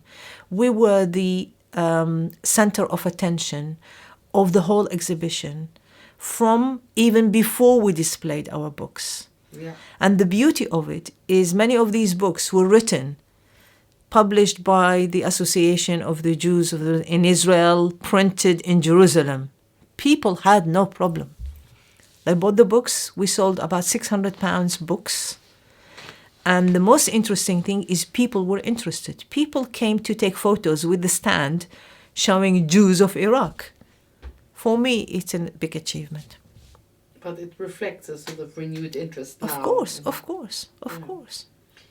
But just let me take you back a little bit and find out, so what created that interest, or what made you not change, but, become more interested in your heritage, in your... I think the main thing is having children. And I don't want this to be lost. I don't want to be the one who closes that chapter. I want this chapter to continue, not chapter, the book to continue. And this is what I take it as a duty, to be honest with you. I mean, I spend a lot of hours. I go to work, I come back from work, finish dinner, and straight away on the computer try to energize this idea. So what sort of identity did you want to give to your children when growing up in England? That they are, well, they can't be. They come from Iraqi Jewish background. With the tradition, with the history, with the bad memories, with everything. It's part of our life. And I think, to be honest with you, I was just thinking about it this morning. Why do we read the Haggadah in Pesach? This is exactly the same thing for me. If we don't read, and this is the idea, we read the Haggadah for Pesach not to forget the story of the Exodus of Egypt. So why do we not need to read the story of the Exodus of the Jews from Iraq? It's the same thing. If we don't talk about it, if we don't pass it on, it will disappear. We are not dinosaurs that we don't exist anymore. We do exist. Okay, after my generation, there will be my children who were not born in Iraq. But if I don't put this seed in them, I cannot expect for this tree to grow. And I think it's a duty on every person, especially the ones who were born in Iraq, to pass it on to the generation. And I tell you it's very emotional. I see people in Israel, second generation, born in Israel. Don't forget, in Israel they live in an environment that every Arab is bad. Okay? You see young generation, 20s and 30s and maybe 40s, who were born in born in Israel. The parents are born in Iraq. They identify themselves as Iraqis. They listen to Arabic music. They want to learn the Arabic dialect. I have a contact with few, I have a lot of friends, young friends, and this is what gives me this energy. Muslims and Jews in Israel and outside Israel and in Iraq, who give me that energy, because if a young man in Israel, who born in Israel, who learned to speak the Jewish dialect, contact me the other day and say, can you teach me the Iraqi local dialect? I want to speak like you. I just want to hug this person, because he doesn't want to lose these roots. And it's important not to lose these. Don't forget, we have 2,600 years in this area. Why to lose it on a period of 70 years? Does it make sense? It does not make sense, sorry. I just can't accept it. If people ask me, why do you love Iraq so much? And I love Iraq. And people probably won't agree with me. I'm not ashamed to say it. My roots are 2006 years in that country. No matter what you call it Mesopotamia, call it Nahardea, call it whatever. It's that area. My roots are there 600 years. How can I just cut it? It's my duty not to forget my ancestors who were buried there, who they had the history there. I'm very passionate about this, and this is what I'm trying to do. Maybe my children won't understand it now, or won't believe it, or they will just accept it and just say, okay, my mom is like this. I'm pretty sure at a later stage it will come back.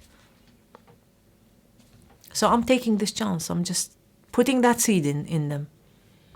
And what is it in particular when you think of Iraq? What makes you feel so strong? Look, I was born there. It's written in my passport. I can't change it. It's just like I can't change anything in me. I can't change my personality. That's me. I can't change my history. I cannot be a different person than being Niran, the daughter of Salim and Miriam. I cannot. So this is part of me. And I am aiming that one day, the seeds that I'm putting in my children and in this young generation, that one day will flourish and it will bring fruits.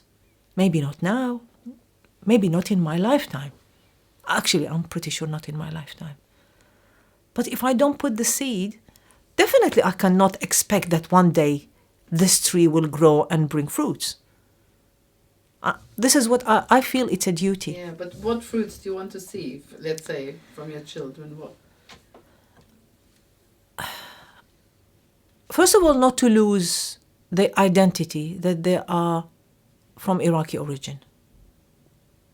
Call it Babylonian. I sometimes don't call myself Iraqi. I call myself Babylonian. Because it's a name, okay? The Jews went to Iraq at the time of Babylonia. Yeah. So I'm Babylonian, okay? If Iraq is called Iraq now at a later stage, but I'm originally Babylonian. I don't want them to lose this. I want them to always be interested in the history of where their ancestors come from. And I am, in a way, lucky because my ex-husband is Iraqi as well. So they have a double roots, okay? My husband wasn't probably from a different country. It will be difficult of them to identify themselves as sort of from Iraqi roots. But in this case, it's both. It's both. And do you think it was important for you to marry somebody with a similar background? I think it was important in a way because although at that time I wasn't very, very Iraqi, but I think I needed somebody to understand my background. Now, definitely, I find it very difficult if I ever have another, husband or whatever. I find it very difficult to find. I mean, what can I talk about? I've got a friend of mine, Iraqi Muslim, who keeps insisting for me to do the DNA, and I refuse. I refuse to do DNA. Why do I need the DNA? To prove that what? He says, yeah, but you can tell what is your root. I said, and if it happens, I'm actually a Russian descendant. And, what do? I get lost. So it's better not to know. You're proud of your roots? I'm very proud. Very proud. I live it 24 hours a day. Literally 24 hours a day. And what is more important, really, to be honest with you, is the energy that I get from the young generation. It gives me such a boost. And I talk to a lot of people. I stay sometimes, maybe that's the reason I look tired all the time. I stay till 3 o'clock or 4 o'clock in the morning, wake up at 7 o'clock in the morning and go to work. I speak to people all over the world.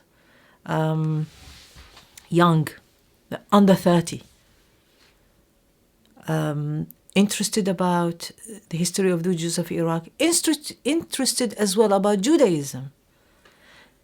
And I think it's very important because if you're looking, people have a problem is thinking about the Jews of Iraq as Iraqis. But you cannot think about them as Iraqis if you don't take the component of being Jews. Yeah. Because it's important if you look at the history, you need to understand where they come from, to understand what Jeremiah told the Jews when they arrived to Babylonia. You prosper, so the country that the country that you live in prosper, you prosper. You need to work and to be part of the country, and this is all over the world. This is what we do actually on Shabbat, on our service. We always bless the leader. We bless the king or the queen or the the president, because wherever you go, if the country prosper, you prosper. Or you prosper, so the other country, you become part. And we were part of this land for 600 years. So, very proud. And do you see your audience more? Do you want to educate, let's say, the British people here about the Jews of Iraq, or more the Iraqis about Both. the Jews? Both. The thing is, because I don't have enough time and I don't have really the financial ability to do events in English. Although there is, I think, a couple of events we're trying to work on English as well, and to try to open up to the to the open audience. But look, if there is a subject about Iraq, majority will be Iraqis who will be interested about Iraq, unless you are, somehow interested in the Middle East or something like this, and you want to learn about it.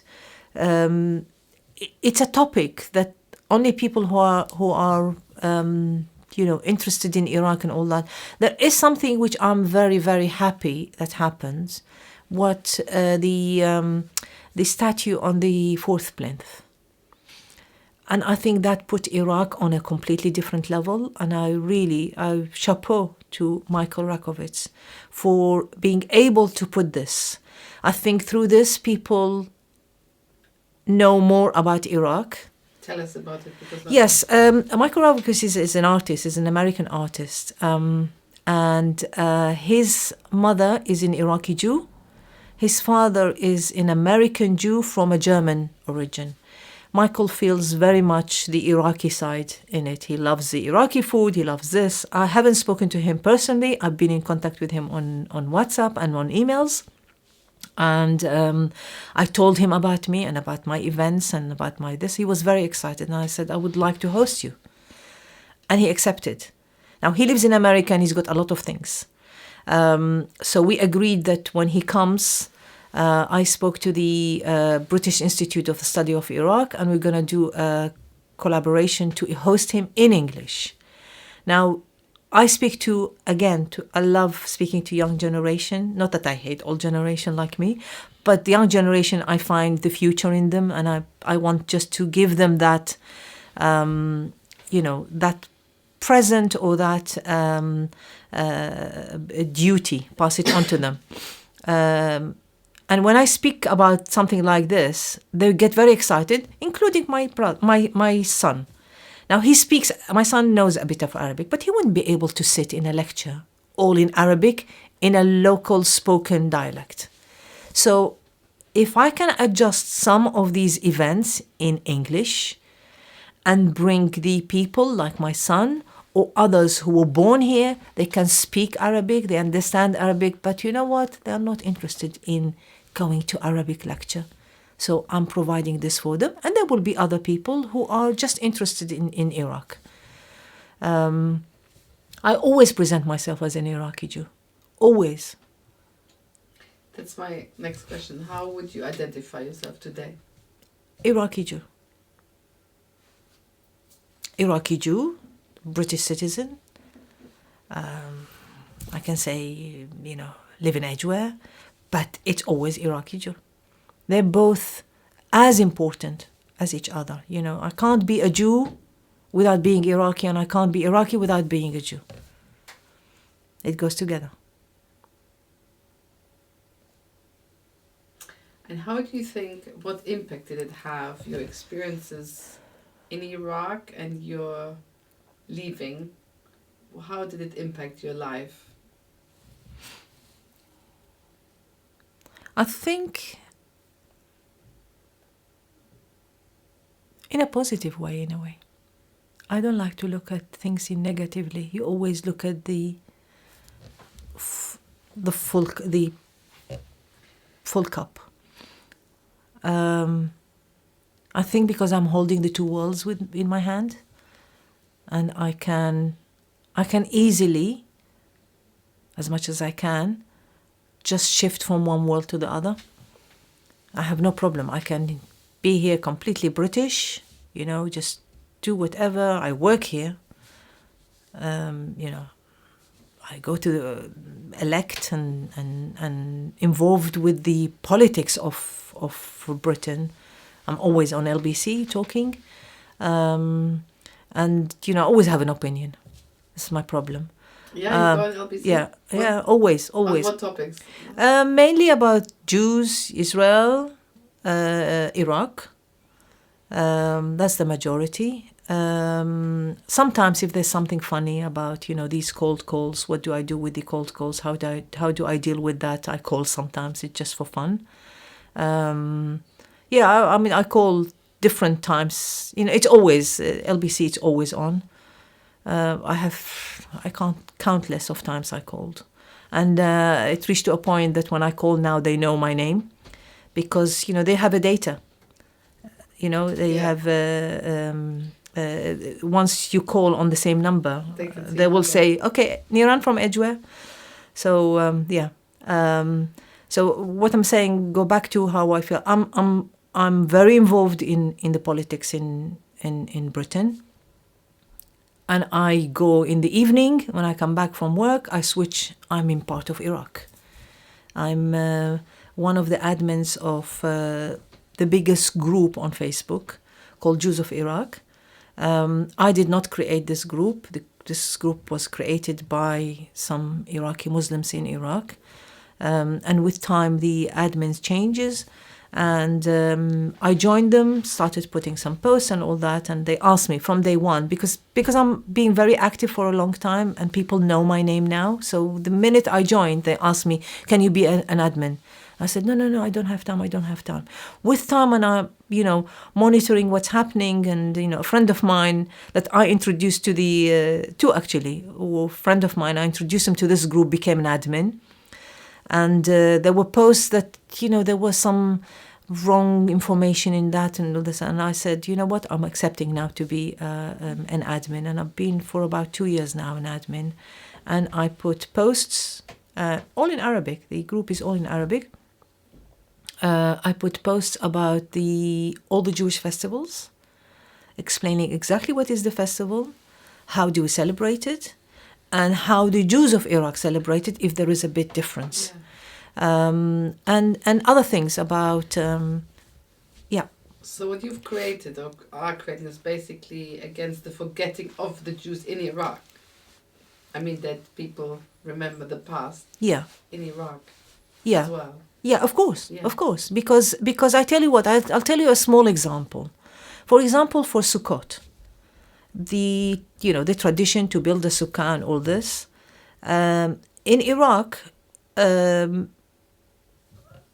it's the Middle East area, and I think it's known. I can't remember what's the name. It's in Hebrew, when the first rain falls in around Sukkot. Sukkot is autumn, so it makes sense. Now in Iraq, it used to be a tradition, known tradition, not only by the Jews, by the Muslims, that the first rain will be always in Sukkot. And I remember people, neighbors or friends or that, they used to come and ask my father, when is Sukkot? When is Sukkot? Because we need to know when the rain is going to start. So I wrote this and I said, this is what used to happen and all that. And somebody answered, it's exactly that. My mom always remembers this. She used to ask her Jewish friends to ask, when is Sukkot? So by doing that post, I triggered that memory in his mind. By saying it, other people read it. So now there is a connection between the first rain and Sukkot for them. And through this, they know about the Jews. Talking about the Jews and talking about the history of the Jews doesn't have to be always direct. It has to be in a different way. Not because I want to manipulate things. I don't want it to be harsh information. I want to be interesting information. Yeah. Recently, I put a post about Birkat HaKohanim. What is the meaning of Birkat HaKohanim? And I found a clip of somebody singing Birkat HaKohanim. So they listening to it, and suddenly they feel something, it's so nice that the Father is blessing the children. Yeah. And this way, I'm not trying to change people to Judaism. I'm trying to see the beauty of Judaism, which was practiced by the Jews in Iraq. Yeah, I understand. So, it's indirect. Recently, there was a post of somebody reading Shema Israel, but in a Muslim way, you know, like the muazzin, exactly like Allahu Akbar, but he's saying Shema Israel. Yes. Okay, and somebody said, "Oh, do you have muazzin?" And I said, "No, we don't have muazzin. This is somebody singing. Shema Israel, you don't sing it with music. It's a prayer that we say twice a day, and all this." And just to say something very important, I'm not religious. I wasn't raised in a religious house. Okay, I'm learning through this about my religion, because I go on search and I ask our rabbi if there is any question. I ask him, explain to me. He explains it in English, I translate it to Arabic. So you're basically educating the Absolutely. Arab And I'm educating myself. Yeah. I'm educating myself. So I just put a recent post about Shema Israel. What is Shema Israel? And I found the translation in Arabic, and I said exactly what it is. And I said, this is, we said you say it twice a day, and it's written in the mezuzah. And I explained what is a mezuzah, and it's in the tefillin, and I explained what is tefillin. So please God, in a week, 2 weeks' time, I will put a post about the mezuzah, because people see these things and send me pictures and say, what is this? So, and you know what? It brings people together. Yeah, so you have the internet, in a way, facilitates Absolutely. a global audience. Absolutely. I mean, through the Facebook and through this, I think you're breaking a lot of barriers. People have no fear, because it can be public, it can be personal. I have somebody in Baghdad. Once we had a conversation on this group, and I don't know what, we would start talking and all that, and he said, "You're my mom's age." And I said, "Okay." So he said, "It would be nice if you call me my son." So now I called him my son Muhammad. And if sometimes I forget, and he says to me, "You are cross with me because you don't call me my son." And it's somebody you've never met? I've never met. It's only on Facebook. And we go through this group. We try not to be political. But you cannot be not political. You know, when there is something, I have no problem with the Jews, but I have a problem with Zionists. And then I go into deep. Tell me, what is Zionism? And go and explain what is Zionism and where it comes from. And this guy says to me, and now I see him quoting that, "I thought that Zionism is this and this, but Niran told me that this and that." Look, I achieved not switching this person off, but I explained to him, instead of relying on the wrong sources, he's relying on me, and they know that I don't lie. If something harsh, I will say it. There was a question, for example, about Judaism. Are women Jews allowed to marry their uncles and maternal uncles? And they are allowed. I asked, and I know that. I've got a member of the family who married her uncle. And I asked our rabbi, and he explained it to me. And I went back. I said, yes, I'm not hiding. So they know I'm not lying. They know that I'm a source that they can rely on. This guy 2 days ago sent me a video, and he says, "Madam Niran, is that true? There is a Shiite site in Ashkelon, and it's looked after, and Shiites come and visit." He said to me, "Is it true?" I said, "Yes, it's true." So I become sort of a source. And it's lovely, because I'm educating and I'm getting educated. Yeah. Because I'm going in to search things. Yeah. So it's just like discovering myself. And this is how I discover myself. It's very interesting, because you could say before it was important to be in school books and things. And now the internet has become a source of information. Absolutely. So in a way you can... Absolutely. You have the tool. And the other thing is, what I've done is, now I started my YouTube channel, and I record, and it started just by coincidence. I went to Israel last year, and because I'm an admin in this group, wherever I go and there are things, I do live streaming. Yeah. So I decided to do live streaming. I went to the museum, to the Babylonian Museum. I said, that's it. I'm going to do a video now. then I thought, no. If I'm going to do it, I'll do it properly. I recorded the floor where it's the story how they left Iraq. Okay, I did a whole film about it, about 15 minutes, explaining exactly. And my friend works in the museum. She was my classmate in Iraq, so she spoke in Arabic.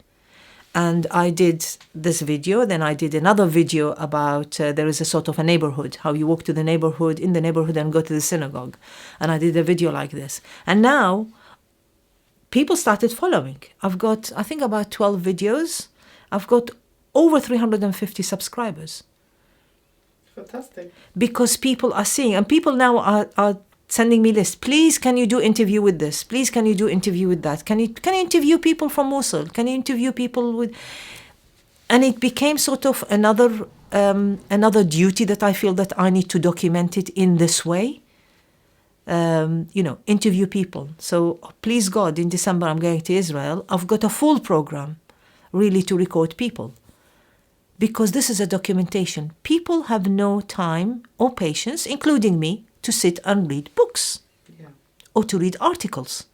They want to see and hear. So who do you want to interview then in Israel? I've got a friend of mine, Sami Dalal, hopefully, to tell me the story of how he escaped, because they escaped through the borders. It's a long story. And I recorded him, but the recording wasn't very good, so we need to record it now in a better, with a better technology. How he left, when he decided, how they crossed the border, what happened in the border, all different things, how they changed their name on their, license or something like this to avoid showing any Jewish names. Hopefully interviewing few musicians. Music is the language for everyone. You put music, people forget which religion they are. They forget what it's their politician affiliation. It brings people. So hopefully I'm interviewing at least 2 singers. I'm interviewing another lady, Iraqi lady from the south of Iraq, who had a program on Arabic radio, on Israeli, Kol Israeli in Arabic. It's called A Doctor Behind a Microphone. She used to get letters from people from Arab countries about their medical problems and arrange for them to come and be treated in Israel. I'm talking before the toppling of Saddam, talking in the 60s and 70s and 80s. So she will have a lot of stories. I've been requested to speak to somebody from Mosul, and they're very rare because after the 50s, the Jews from Mosul moved to Baghdad. But I've got a friend who lives in Herzliya, so I'll go and interview him. So you're full program. Absolutely. I wish one day I don't need to work. And do this full time. Yeah. I think it's very important. Very important to document these things because, unfortunately, with time, these people disappear. And then we rely on what people told about them. And as you know, I can hear what you say and go and write it completely different. Using one word, I can completely change what you said. You hear me? This is me. If you documented exactly what you do now with this project, you document the person, then the person who is receiving it will get his conclusion from what I'm saying. Yeah. No, I was thinking about it. What we do is, of course, similar, but you do it in Arabic. Exactly. Well, this is in English. Yes, so because it's very important. I tell you why. Because what I discovered now, that a lot of Iraqis do not speak English unless they are in America or in the UK, and some in UK don't understand English either. Yeah. So I would rather give it to them digested, and while I have these people still, that I'm recording, still can speak Arabic, why not to bring it in Arabic? But also the Arabic, it sounds is very important for you. Absolutely. Very important. It's a rich language. It's my mother tongue. It's my mother tongue. It's very important. And you know what? I'm sometimes I find it very difficult to speak fluently in English or speak fluently in Hebrew.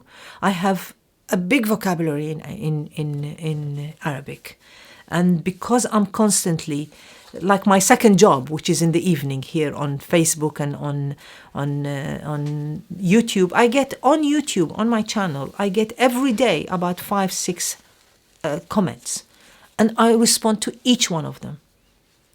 In Arabic? In Arabic. So you also write now a lot Yes, of Arabic. yes. Yeah. And on Facebook as well. And a lot of people can't understand, including my brother, always says to me, oh, you answer everyone. Yes, I do answer everyone. It's very important to answer everyone, even the nasty ones. I get a lot of nasty comments? I get even on my Facebook, on my YouTube channel. For example? You were... Only 2 days ago, somebody said to me, I did a video that I'm walking in the museum, in that little alley in Baghdad leading to the synagogue. And he says to me, oh, you're walking in, taking a video in this museum. It reminds me when the Palestinians were kicked from their country and, this and this. I said, yeah, you're absolutely right. They were kicked. They had to emigrate because the Arab leaders cheated them and told them to move so we can throw the Jews in the sea. But look at it. In 70 years, what happened to them? They did not give them citizenship. They actually abuse them. And I can continue for 3 hours discussing this thing. Okay, as long as they don't get abusive, as long as they don't use foul language, I will continue. And you know what? I don't want to show off, but I manage usually to really twist them completely. Fantastic. Because if he's arguing with me about...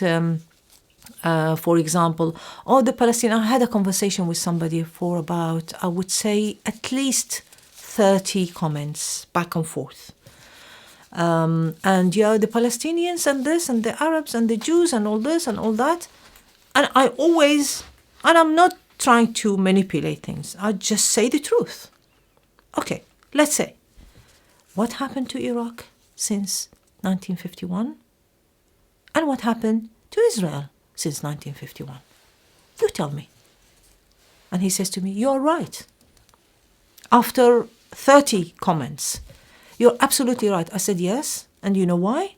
Because the leaders of Israel are thinking about their people. The leaders of Arab land, they don't think about their people. They use them. And he said, you're absolutely right. So sometimes conversation do help because you bring them down to earth, because they come with these slogans and they actually don't know what they mean. No, so you challenge them. I challenge them. Yeah. And if he becomes abusive, or you can see that he's saying, Zionism this and Zionism that, and Zionism this and Zionism that, I say, you know what? I'm an admin. I can just like this take them out. Just last night I took somebody out. Whatever you say, and I just say to him, you know what? This group is too respectful for you. Yeah. Go and find another group who can tolerate your rubbish. And just delete them. Do you get anonymous posts as well? Or? No. This group is members. Yeah. We accept members. Right.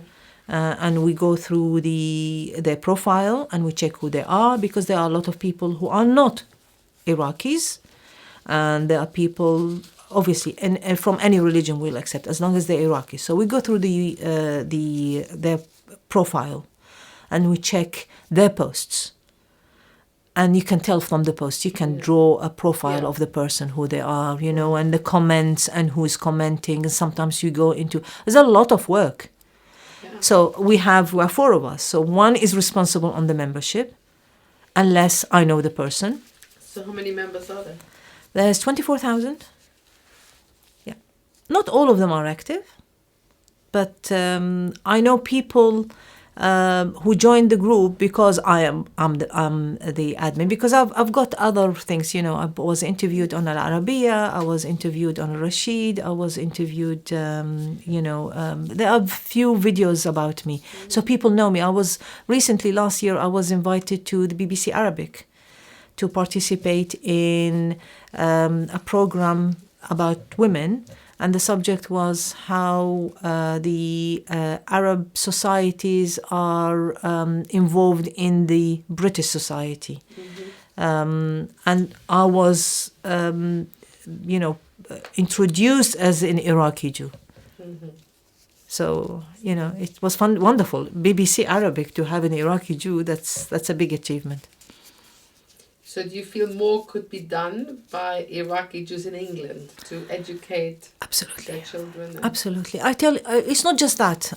What is, I can really say, it saddens me that they are not getting involved. They're sitting in a cocoon. Whether it's from fear, whether it's from lack of interest, I don't know, or maybe I'm too much Iraqi for them. I put the events that we've done till now, somehow, direct or indirect, somehow related to the Jews. Because if I do an event about music in Iraq, it's Jews, right?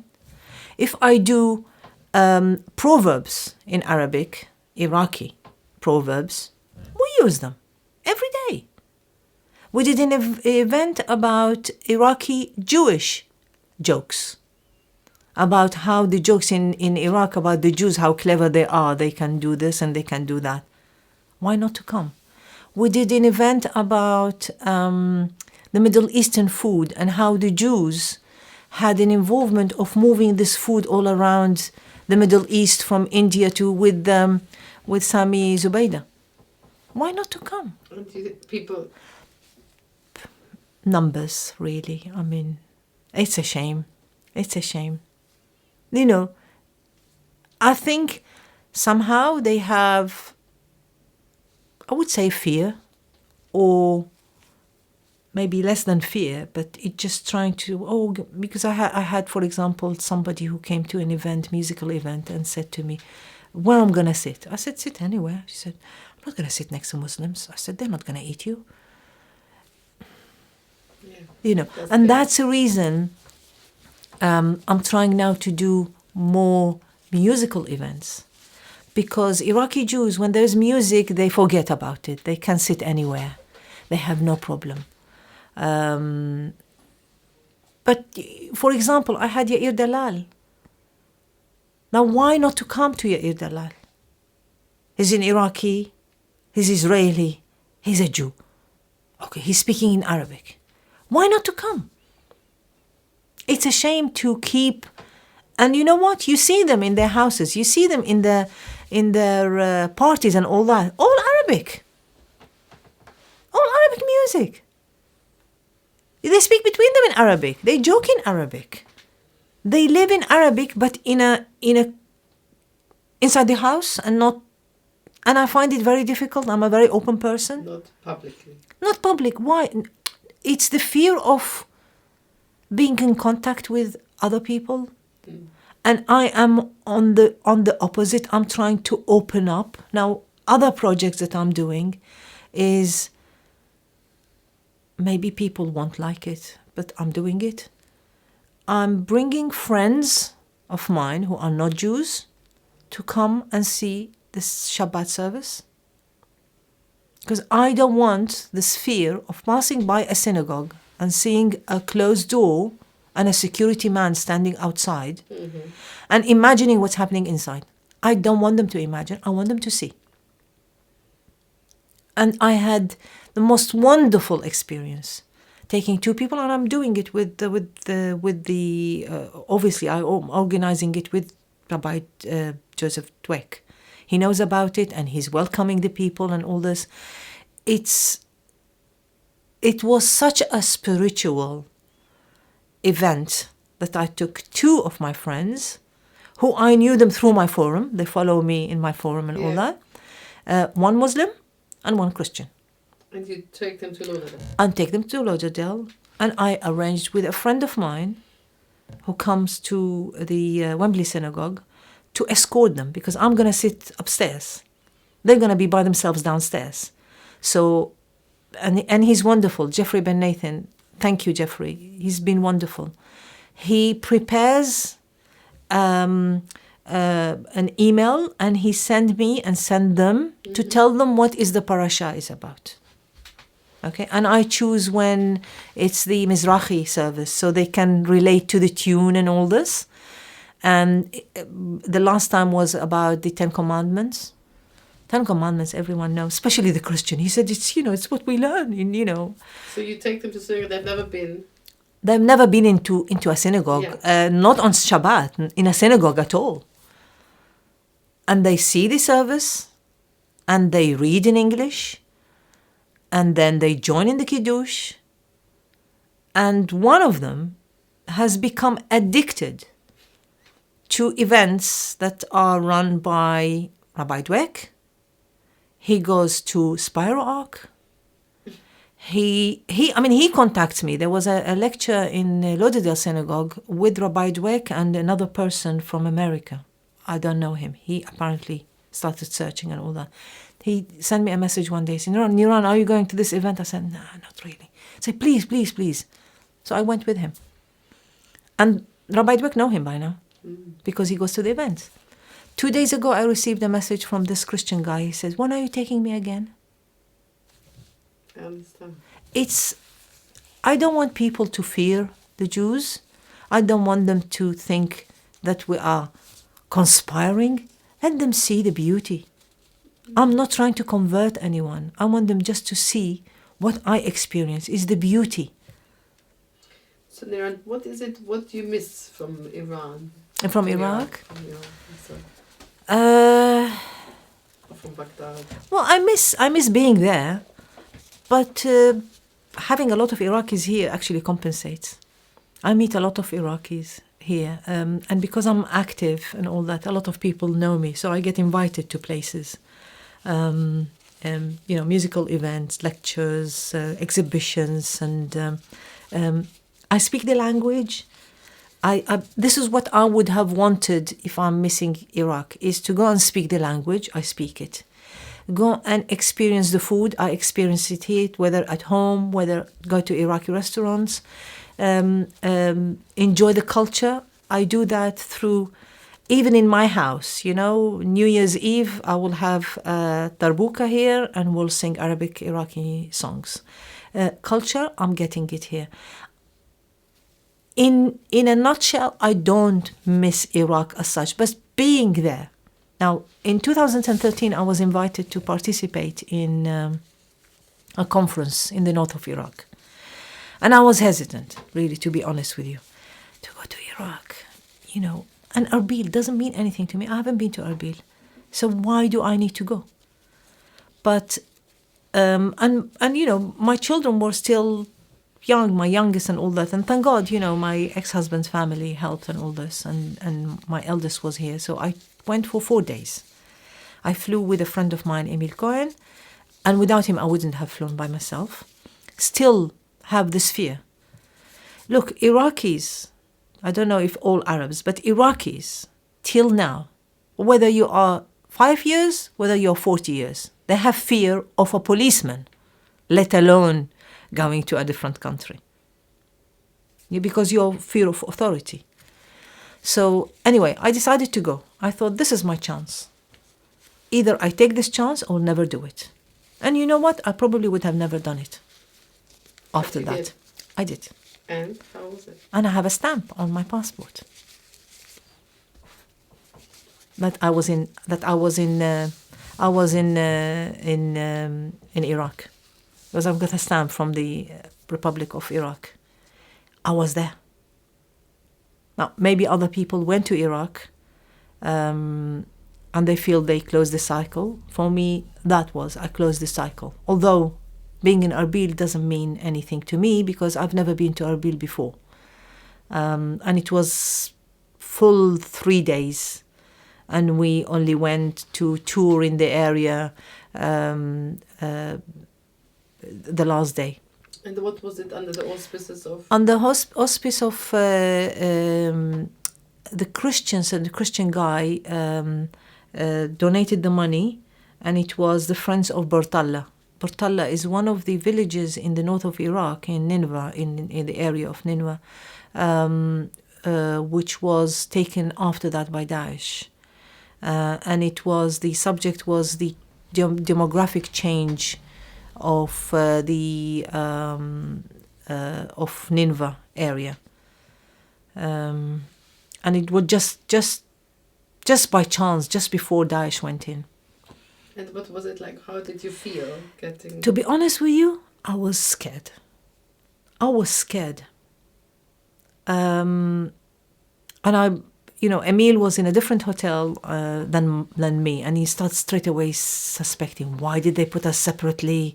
Are they trying to control this? Are they trying to do this and all that? But we were invited by a friend who is an Iraqi writer, Kadam Habib. He did a big book about the Jews of Iraq. I thought, no, it can't be. Then why do they need Niran and Emil to come to Erbil to do something to them? But you have the fear. You're going back to Iraq. You're going to a place that you escaped from, and things are not better. But the north of Iraq is better. So I remember, panicking and saying to Emil, you're going to be... And the hotel was literally on the other side of the road. And I said to him, before you leave the hotel, please text me so I will make sure to come down. I don't want to be down without you being next to me and all this. You know what? It took 24 hours. And I just walked the street by myself. But it was scary in the beginning because, first of all, we didn't want to be known to be Jews. The first day of the conference were about 900 people. And we were just sitting, two of us, with my friend Mazin Latif sitting next to us, and another journalist. And it took 24 hours because Emil and I we participated in a program in Al Arabiya about the Jews of Iraq in Britain, and it went viral. It's about 8 years ago now. It went viral. So our faces were familiar. So the first day, people did not know us, looked at us, but did not know us. With time, the next day, we went to the second part of the conference. People came to us like we're, I don't know, king and queen. Can we take pictures with you? Oh, the Jews of Iraq, we miss you so much. You're this. It was just like overwhelming. People literally took, I sometimes say, we're monkeys. They're trying to take photos with us, because, and it was really very, very overwhelming. But it was done. You know what? It was done. I have a stamp on my passport that I've been there. I don't think I will reach to a point. I will not be alive to be able to go to Baghdad. I don't think so. Would you like to? I would love to. I know it doesn't look at all like Baghdad that I left. And it will be heartbreaking. But I would love to. I would love to, just to close another cycle. I don't like the idea of escaping. If I decide tomorrow to leave Britain, it's on my terms. Yeah. And it's my decision, although, I am seriously thinking about it because I don't feel safe. If the political situation in the UK changes, maybe I need to leave, but it will be on my terms, hopefully. Yeah. It won't be when it will be forbidden for the Jews to do this or to do that. But it's on my terms. I don't like to escape. Like your parents, they didn't like it. Yes. Yeah. Yeah. And would you see yourself today as a refugee, or how would you see yourself? Or... At the moment, I'm not a refugee, but I was a refugee. If a Palestinian who lives in America still a refugee, then I'm still a refugee. We need to change the terms. Now, the refugee situation, in this sense, I think it was created intentionally, because Arab countries, including Iraq, and I saw the nationality law,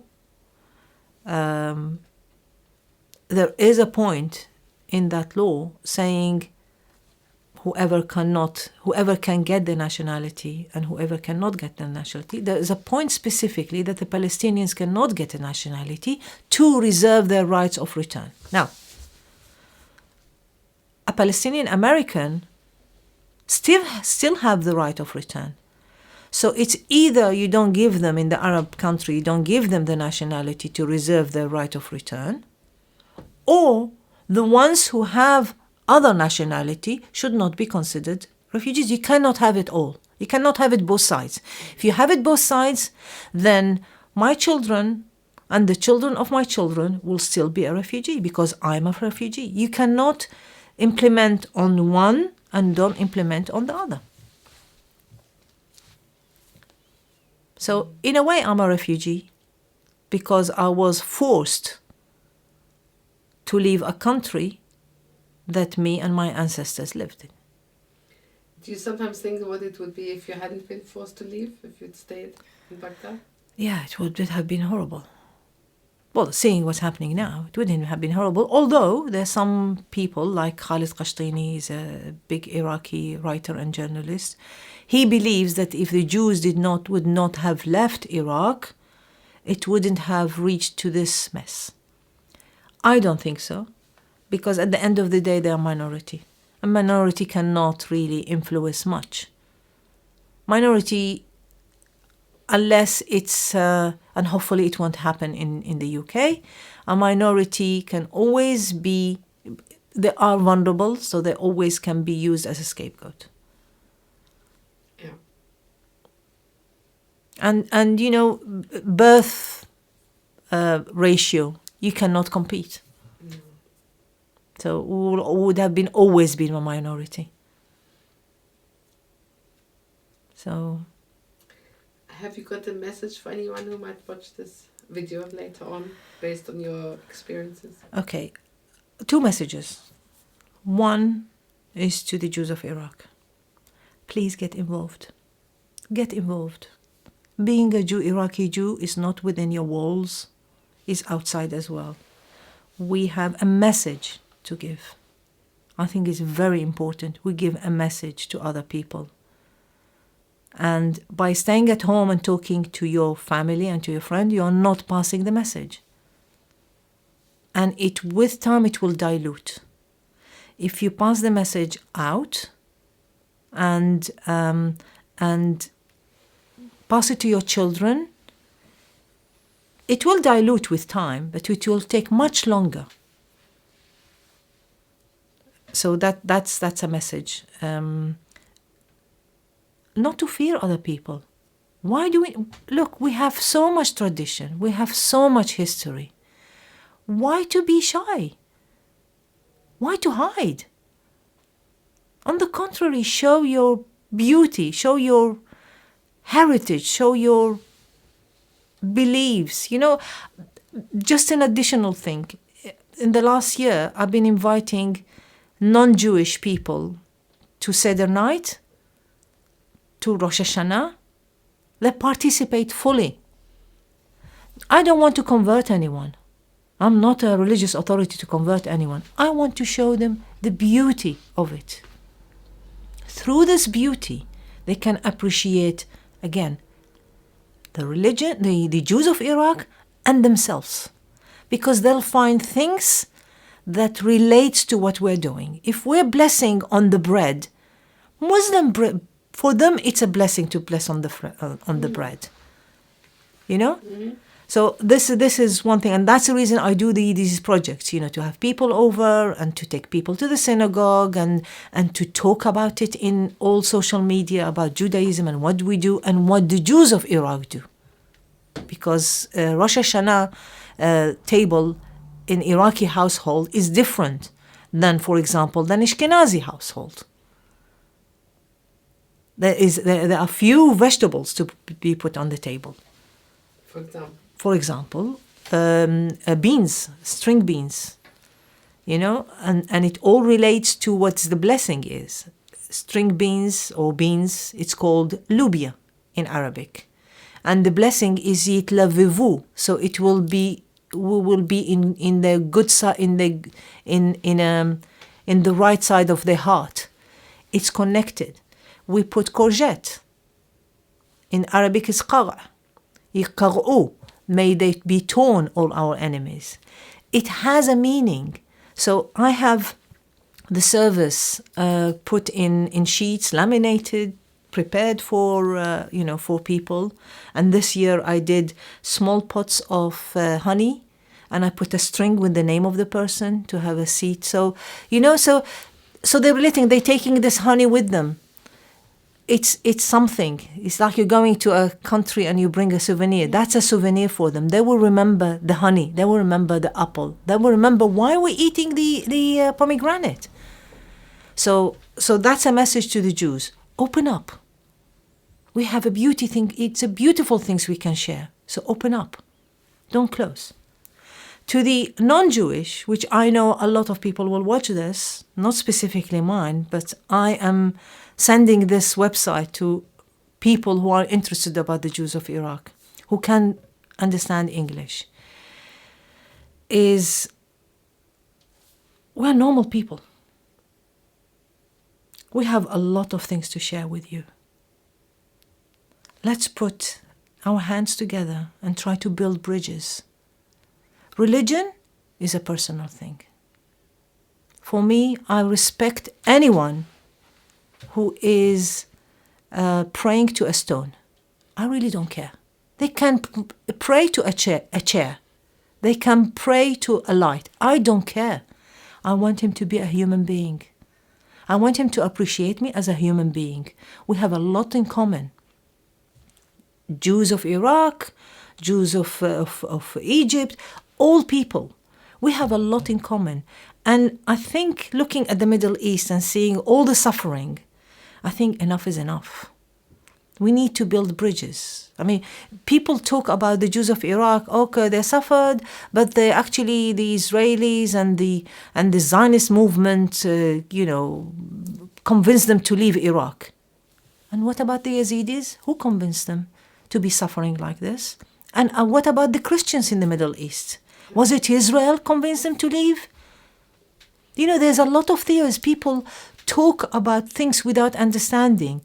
They repeat things without understanding. For example, they convinced the Jews from Arab land to come because they needed manpower. Yes, that's true. Okay, now we know it's true. What about the Christians? Who is convincing them actually to leave the Middle East? Yeah. What, to go and be manpower in Israel? Or to be a manpower in America? Okay. And what about the Mandais? What about the Yazidis? What about the Turkmans? What about the Kakais? I'm talking about Iraq. Iraq is a beautiful country. It has so many races and so many religions and so many diversities. What convinced them to leave? Look at yourself. Unless you admit the mistakes, you're not going to correct. There's no point of, there's a saying in Arabic, you say, you're hanging your coat, you're hanging your problems on somebody else. They hang their problems on Israel. Everything is Israel. Everything is conspiracy. And when you go and talk to them, and really, and this is what's, the Yazidis, you talk to people who say, the Jews left because of Israel. The Christians left because of Daesh. Yazidis suffered because of Daesh. What about the Mandanay? The Mandanay is because of Saddam. You blame something else, and there's a story that I will finish it off with that. When you blame other things, as I said, you cannot correct. When I learned to drive, my instructor told me about a lady who tried to pass her driving test. She tried 30 times. And she didn't manage. And why? Because she always blamed something else. She would drive, and if she would touch the pavement, she would say, the pavement was high. It wasn't my fault. And if she passes the traffic light when it's yellow, she says, oh, because of the tree was actually covering the traffic light, I didn't see the traffic light. 30 times. And this is exactly what's happening. You blame it on somebody else. Look at yourself. If it's your problem, I'm not saying the Iraqis or the Egyptians or their problem. Obviously, there is the leadership who are fueling the situation. But be honest to yourself. And now forget. Now the world is run by social media. We have the power in our hand now to change things. And with time, I think the leadership has to obey to what the street is saying, what the people in the street are saying. If there is a big movement of people accepting that there was a mistake, I'm not waiting for an Iraqi person to say, sorry, it was my mistake, please forgive me. They did not know the mistakes, but admit there was a mistake. Don't blame it on Israel. Because the Farhud in 1941, it wasn't in 1941, the Farhud, Israel wasn't there. Admit there was a problem. Only then we can change. And hopefully we can change. Look, I'm only one person, but I'm pretty sure there will be a lot of people. So it's from both sides. I cannot expect somebody from the other side to give his hand without me, giving my hand as well to try to build something. Bridges are built from two sides. You cannot build a bridge if you don't have another side to end it with.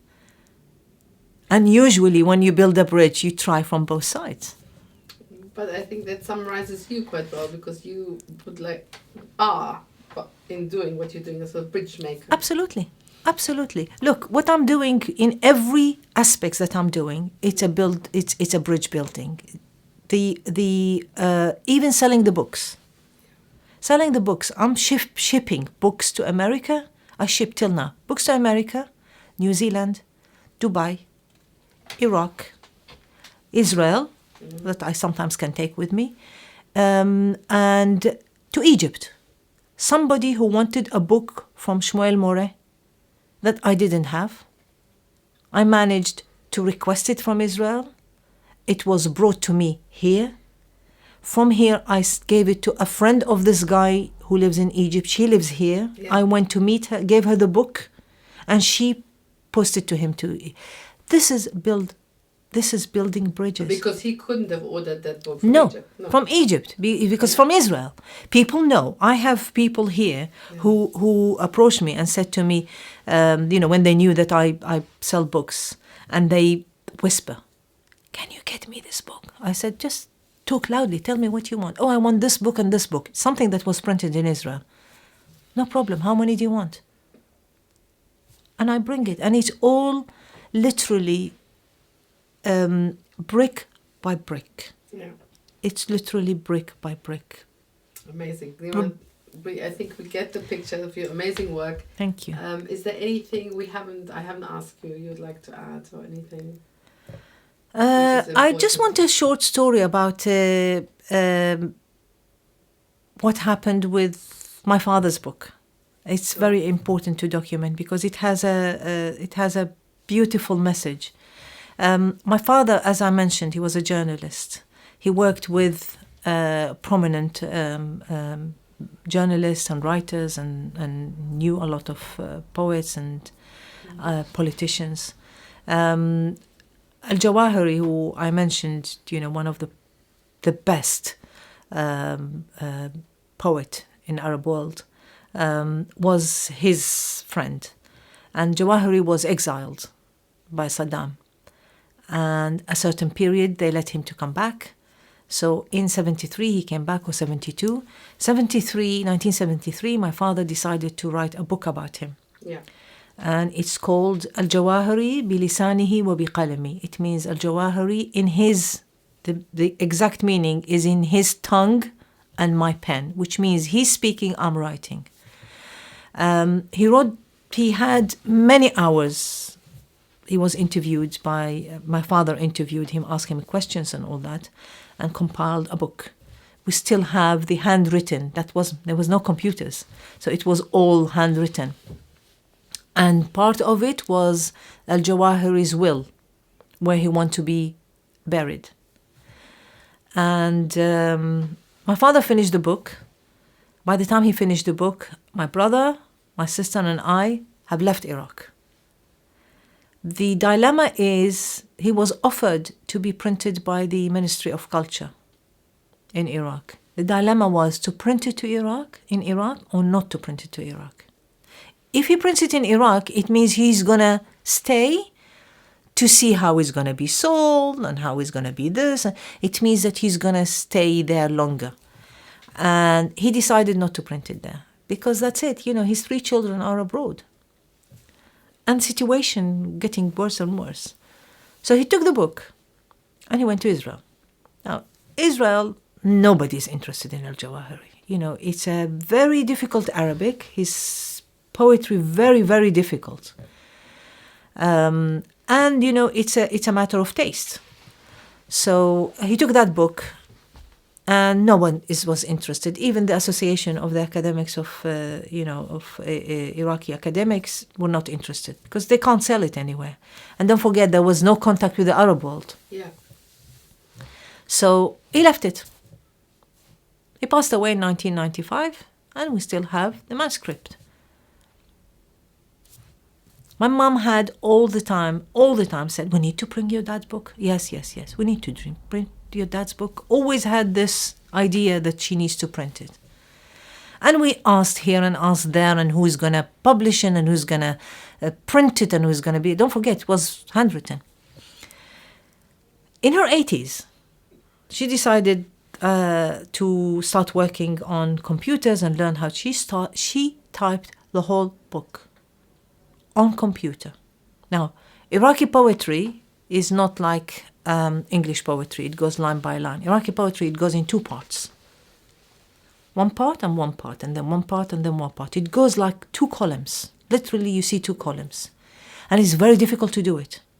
So she typed everything, and with the help of my brother and the help of my sister, they managed to put it in order, text-wise, to manage to read it again and again and to try to find faults or mistakes or something which is not accurate, but it's not needed in the thing.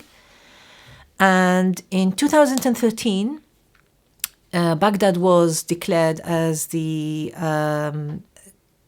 capital of culture in the Arab world.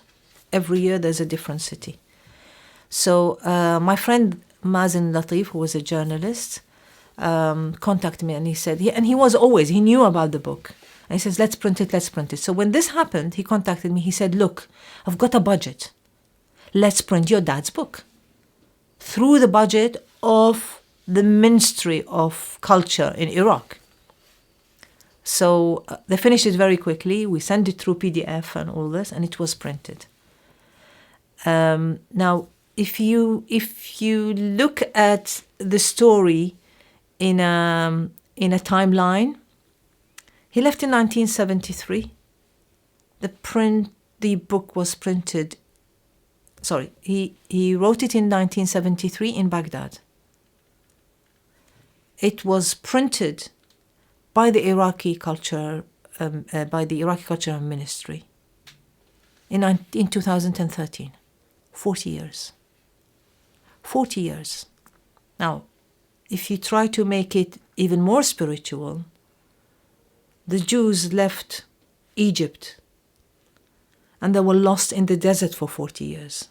So this book was lost, not in the desert, but lost somewhere. 40 years, went back to Baghdad and was printed in Baghdad exactly how my father wanted to be. And to make it even more spiritual, it was published in January. We did a book launch here in June. We did a book launch in Israel in May I did a book launch here in June. My mother passed away in September. And she managed, actually, her dream was to take a copy of this book, to take it to my father's grave. And we have a picture of my mother holding the book and showing it sort of to my dad, telling him, I made it. And she passed away a few months after that. It just like sort of, she had a duty to do. And with time, I listened to stories. She had a heart attack. She was 86. She had a doctor's appointment in December, and the doctor said to her that her arteries are blocking again because, it was difficult for her to do as much as she could. She was having short, difficulty in breathing. And the doctor said to her, look, I can take you through ballooning and, different things, but I can't guarantee you'll wake up. Because of the age and because of she had a bypass operation in 1990 and all this. And he said, you just live your life. And if ever you ever need it, then we'll do the ballooning. She said, no, I don't want to do anything. I've got something to do. So she sort of held on to her life to be able to accomplish this mission. She did exactly the same thing, exactly what she wanted. And I think this is a message to, it was a message to even to my children. She wanted to do something. She literally clung with her teeth to life to be able to achieve this. And I think it's a beautiful story. And for us, it's really, every time I see this book, for me, it's my father and mother in this book. Obviously, my brother and my sister being, involved in it. And me being involved because Mazen is my friend, and how we shipped it from Baghdad to here. It was a mission impossible to try to receive the books before the book launch in Israel, and I managed to get only 25 copies to book launch. But it seems to me it's almost symbolizes the fact that although you can't go back, in a way the book made it back. Absolutely. And my father definitely. I mean, I still have sort of, maybe 1 in a million chance that I can go, but my father wasn't. But his book went. So I think it's a nice story to end it up. I think it gives hope, and this is what I want people to, not to lose the hope and not to close that chapter in their life. Iraqi Jews, please, don't close that chapter. We have a lot of history. Thank you. Okay, Niran, thank you so much for sharing your story with us. And we're going to look now at some of your photos and documents. Thank you.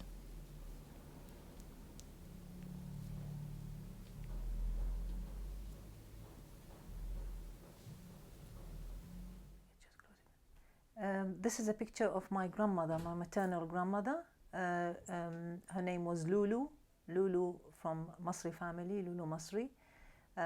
She was born in Baghdad and she passed away in Baghdad around probably 52.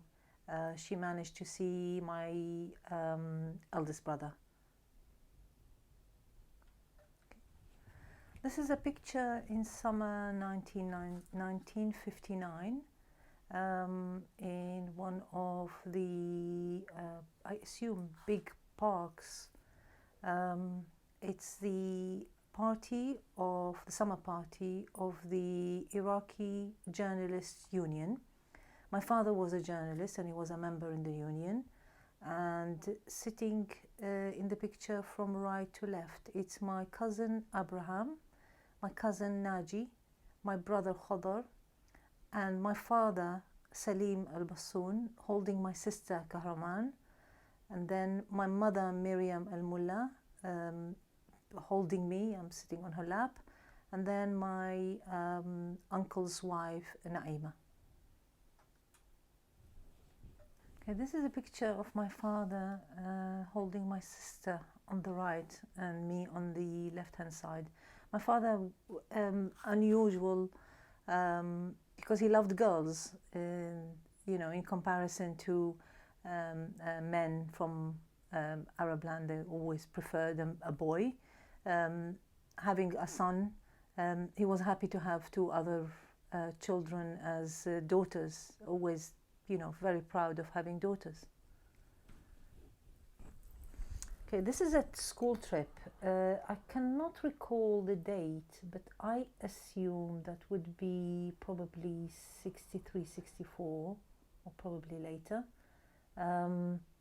I can name few people. The lady standing, starting from the right to left, that is Simha Cohen. She is the wife of Ishaq Cohen, who's standing next to her, who was the headmaster of our primary school. Then Rachel Khlaschi. Then I believe it's Sit Leoni. On top of her is Sit Simha, our headmistress of the secondary school. Bless her, she's still alive. She lives in Israel. She's nearly 99. Next to Sit Simha, it's Sit Selma Amin. She's a Christian teacher, a Christian Iraqi. She was a teacher in our school. She used to teach French. Next to her is Madame Vignol. She's a French teacher for the secondary school. Next to her, turning her head to the right, is Suad. I think Suad Aqarib. She used to work as a secretary in the school. And next to her is Maryam Mullah, is my wife, my mother. And next to her is Yasat Weg, our teacher for Arabic. And then the lady standing next to her, I don't know who she is. The young girl who with blonde hair standing first on the left is me. And next to me is Sit Selma's daughter. And the man standing is William Jundi, who was an Egyptian teacher for English. And the 2 kids are his children. School trip to Habbaniya. This is a picture of me on the right and my sister on the left, holding our dolls. This presents from our parents. We grew up playing with different type of toys, not only dolls and saucepans and things like that. We used to have Meccano, we used to have rifles like boys. We played with all types, so we have variety. We were not raised as girly girls. That's in 1960s, probably towards the end of 1960s. Trip. We used to go with my uncle's family out of Baghdad every now and then, maybe either Hilla or Babel or Habbaniya, somewhere not far from Baghdad. So it's a day trip. In the picture is my cousin Abraham driving, and his mother, my uncle's wife. And I can see my cousin, my little cousin Raed, just trying to see the camera. I'm standing next to the car, and my sister Kahraman standing next to me. So we would stop between, to have a break, and this is a picture together. This picture is from a swimming competition. We used to go to Masbah al-Sha'ab, which is a swimming pool, sort of community center. Not much activities apart from swimming. And my sister, who is the second one in this picture from the right, and me, the fourth one in the picture. We competed in competitions, swimming competitions.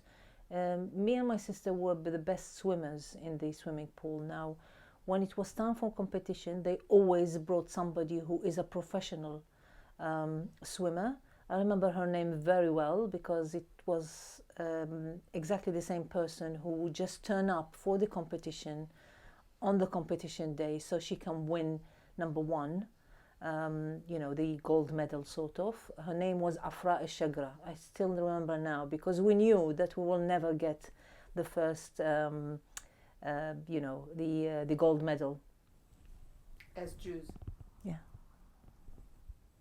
It was so obvious, you know. We don't know who she is. Suddenly she will turn up only because how can a Jew be a leader, you know, in a competition? Okay, this is a picture of a trip. We used to do trips. This is 1971, I believe, or 72. No, 71, because my cousins left towards the end of 71, sorry. And in the picture is my brother Khadr. He has graduated at that time, from Baghdad University, finishing chemical engineering. My cousin Naji, who just finished his secondary school. My cousin Abraham, who was not able to do university because they didn't allow Jews to join universities after 67 war. My uncle Ishaq al-Mullah, and then my father Salim al-Bassoon, and sitting down is my cousin Farid Mullah and Ra'id al-Mullah. Okay, this is a picture, I would guess it's 72 or 73, maybe just a year before I left. Just a simple young woman living in Iraq, in our garden in Alwiya. Okay, this is a picture about 4 years ago. This is when Ben, my youngest, who's standing on the left, had his bar mitzvah. We had all the family over. Joseph on the right-hand side, my eldest. I've got 2 boys, and apart from their name Joseph and Benjamin, they've got other names that I call them. One is treasure and one is miracle. So Joseph is my treasure and Ben is my miracle. Okay, this is an Iraqi ID.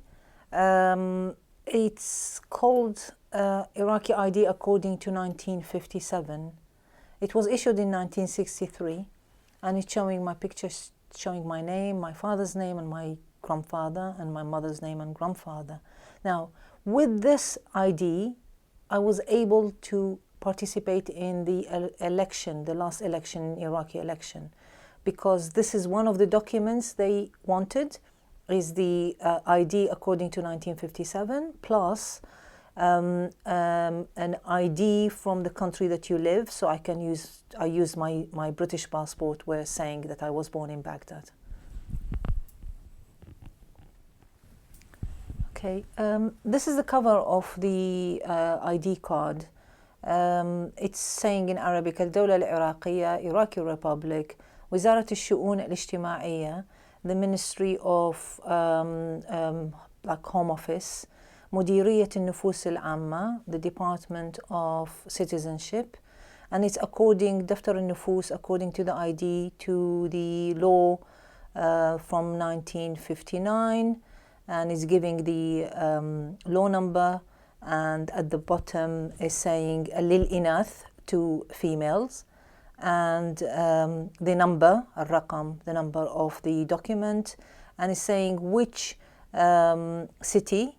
Unfortunately, this one is written, not unfortunately, but I mean this is written on its Slemaniya and stamped on it Baghdad, because it was from Baghdad.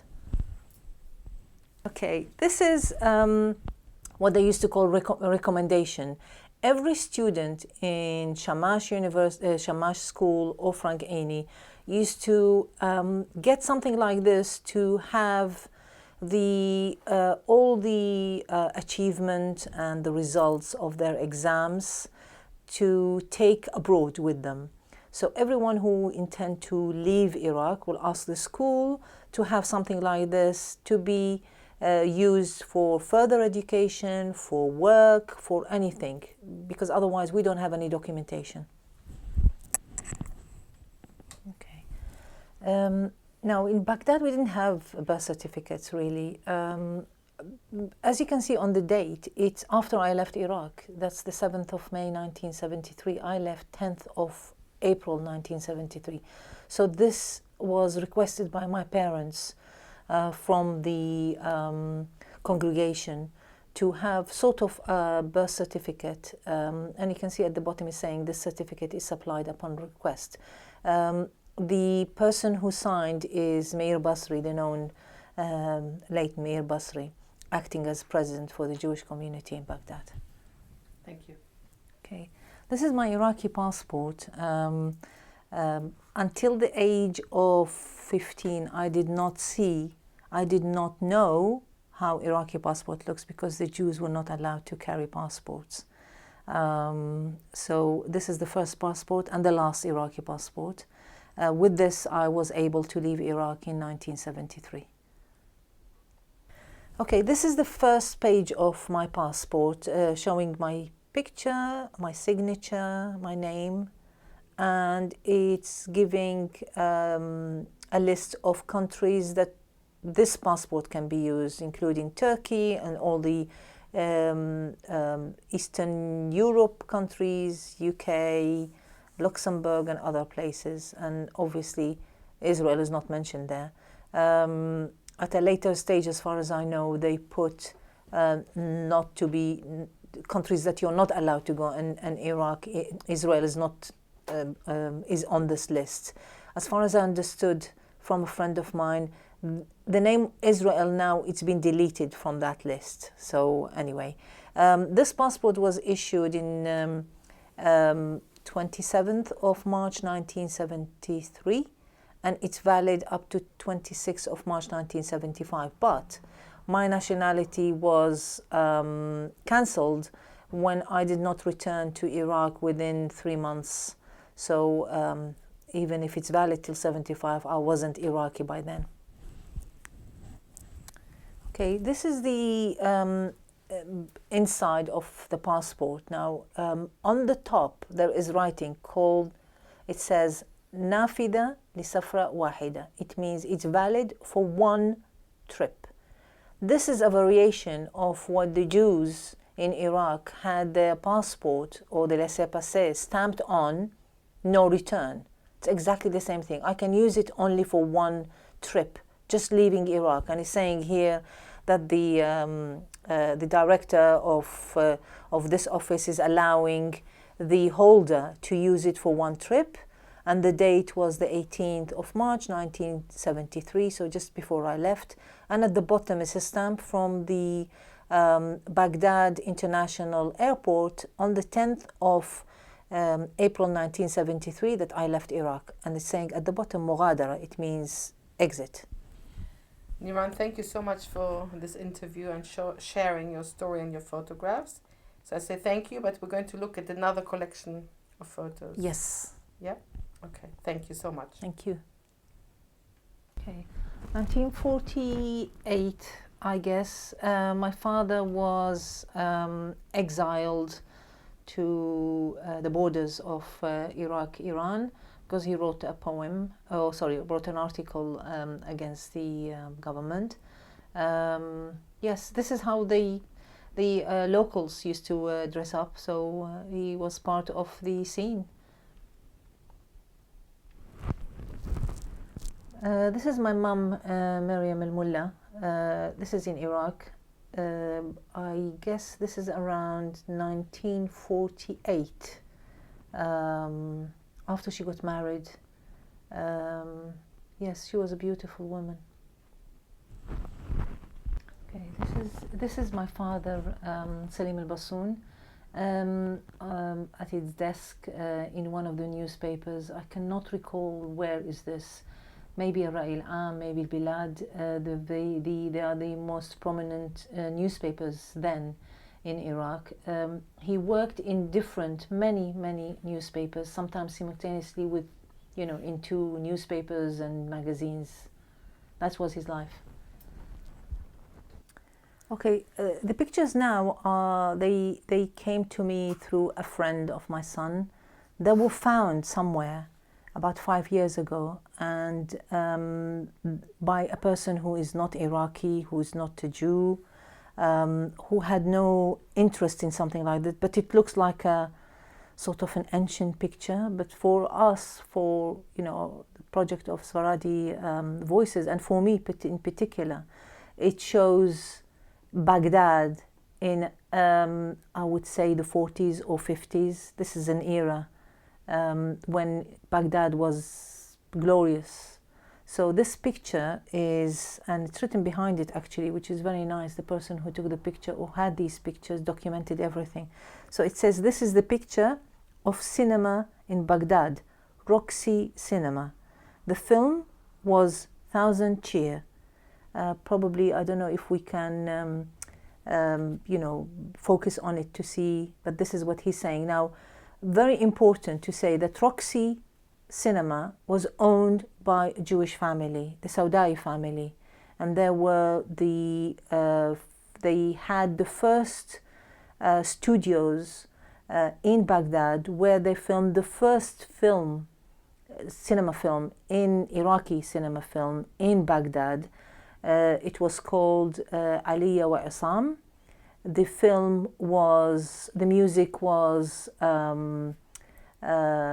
done by Saleh al-Kuwaiti, an Iraqi Jew.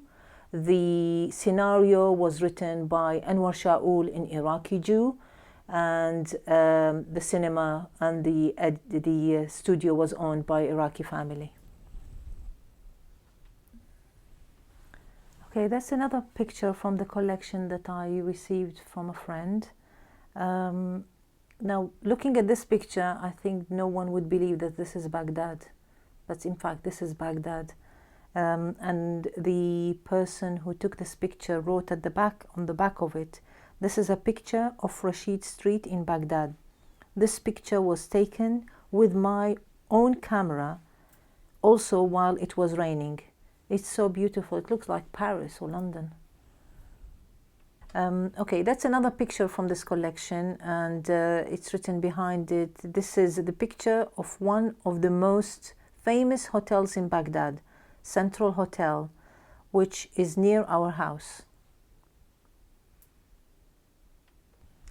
Okay, that's another picture of the collection, and it's written, this is the picture of White House in Baghdad.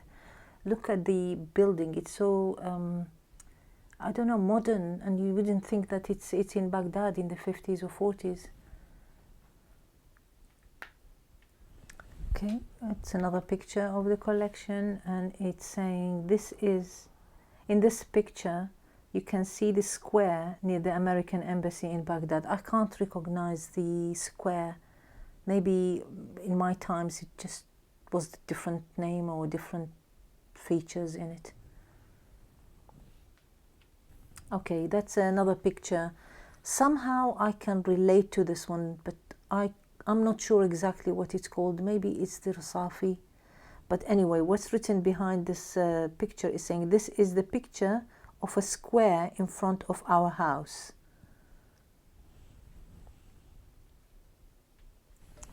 Okay, that's another picture of the collection. Now, I cannot recall which bridge is this. This is the bridge between Rusafa and Karkh, the two sides of Baghdad. It might be Al-Jamhuriya, but it wouldn't have been called Jamhuriya because Jamhuriya, it means republic, so it couldn't be the time when the king was ruling Iraq. So really, I don't know. But anyway, what's written on the back of this picture is saying, this is the picture of the bridge that I cross many times a day to go to the dancing places. This is the last picture of the collection that I received from my son, from a friend through my son. And it's written behind it, this is the picture of the Sa'doun Park, one of the best parks in Baghdad. This picture was taken while I was sitting, as it is shown. He's sitting literally in the middle, sitting on a bench or something. It's very difficult to identify the person, unfortunately. Okay, this is my father's book. He wrote it in Baghdad in 1973.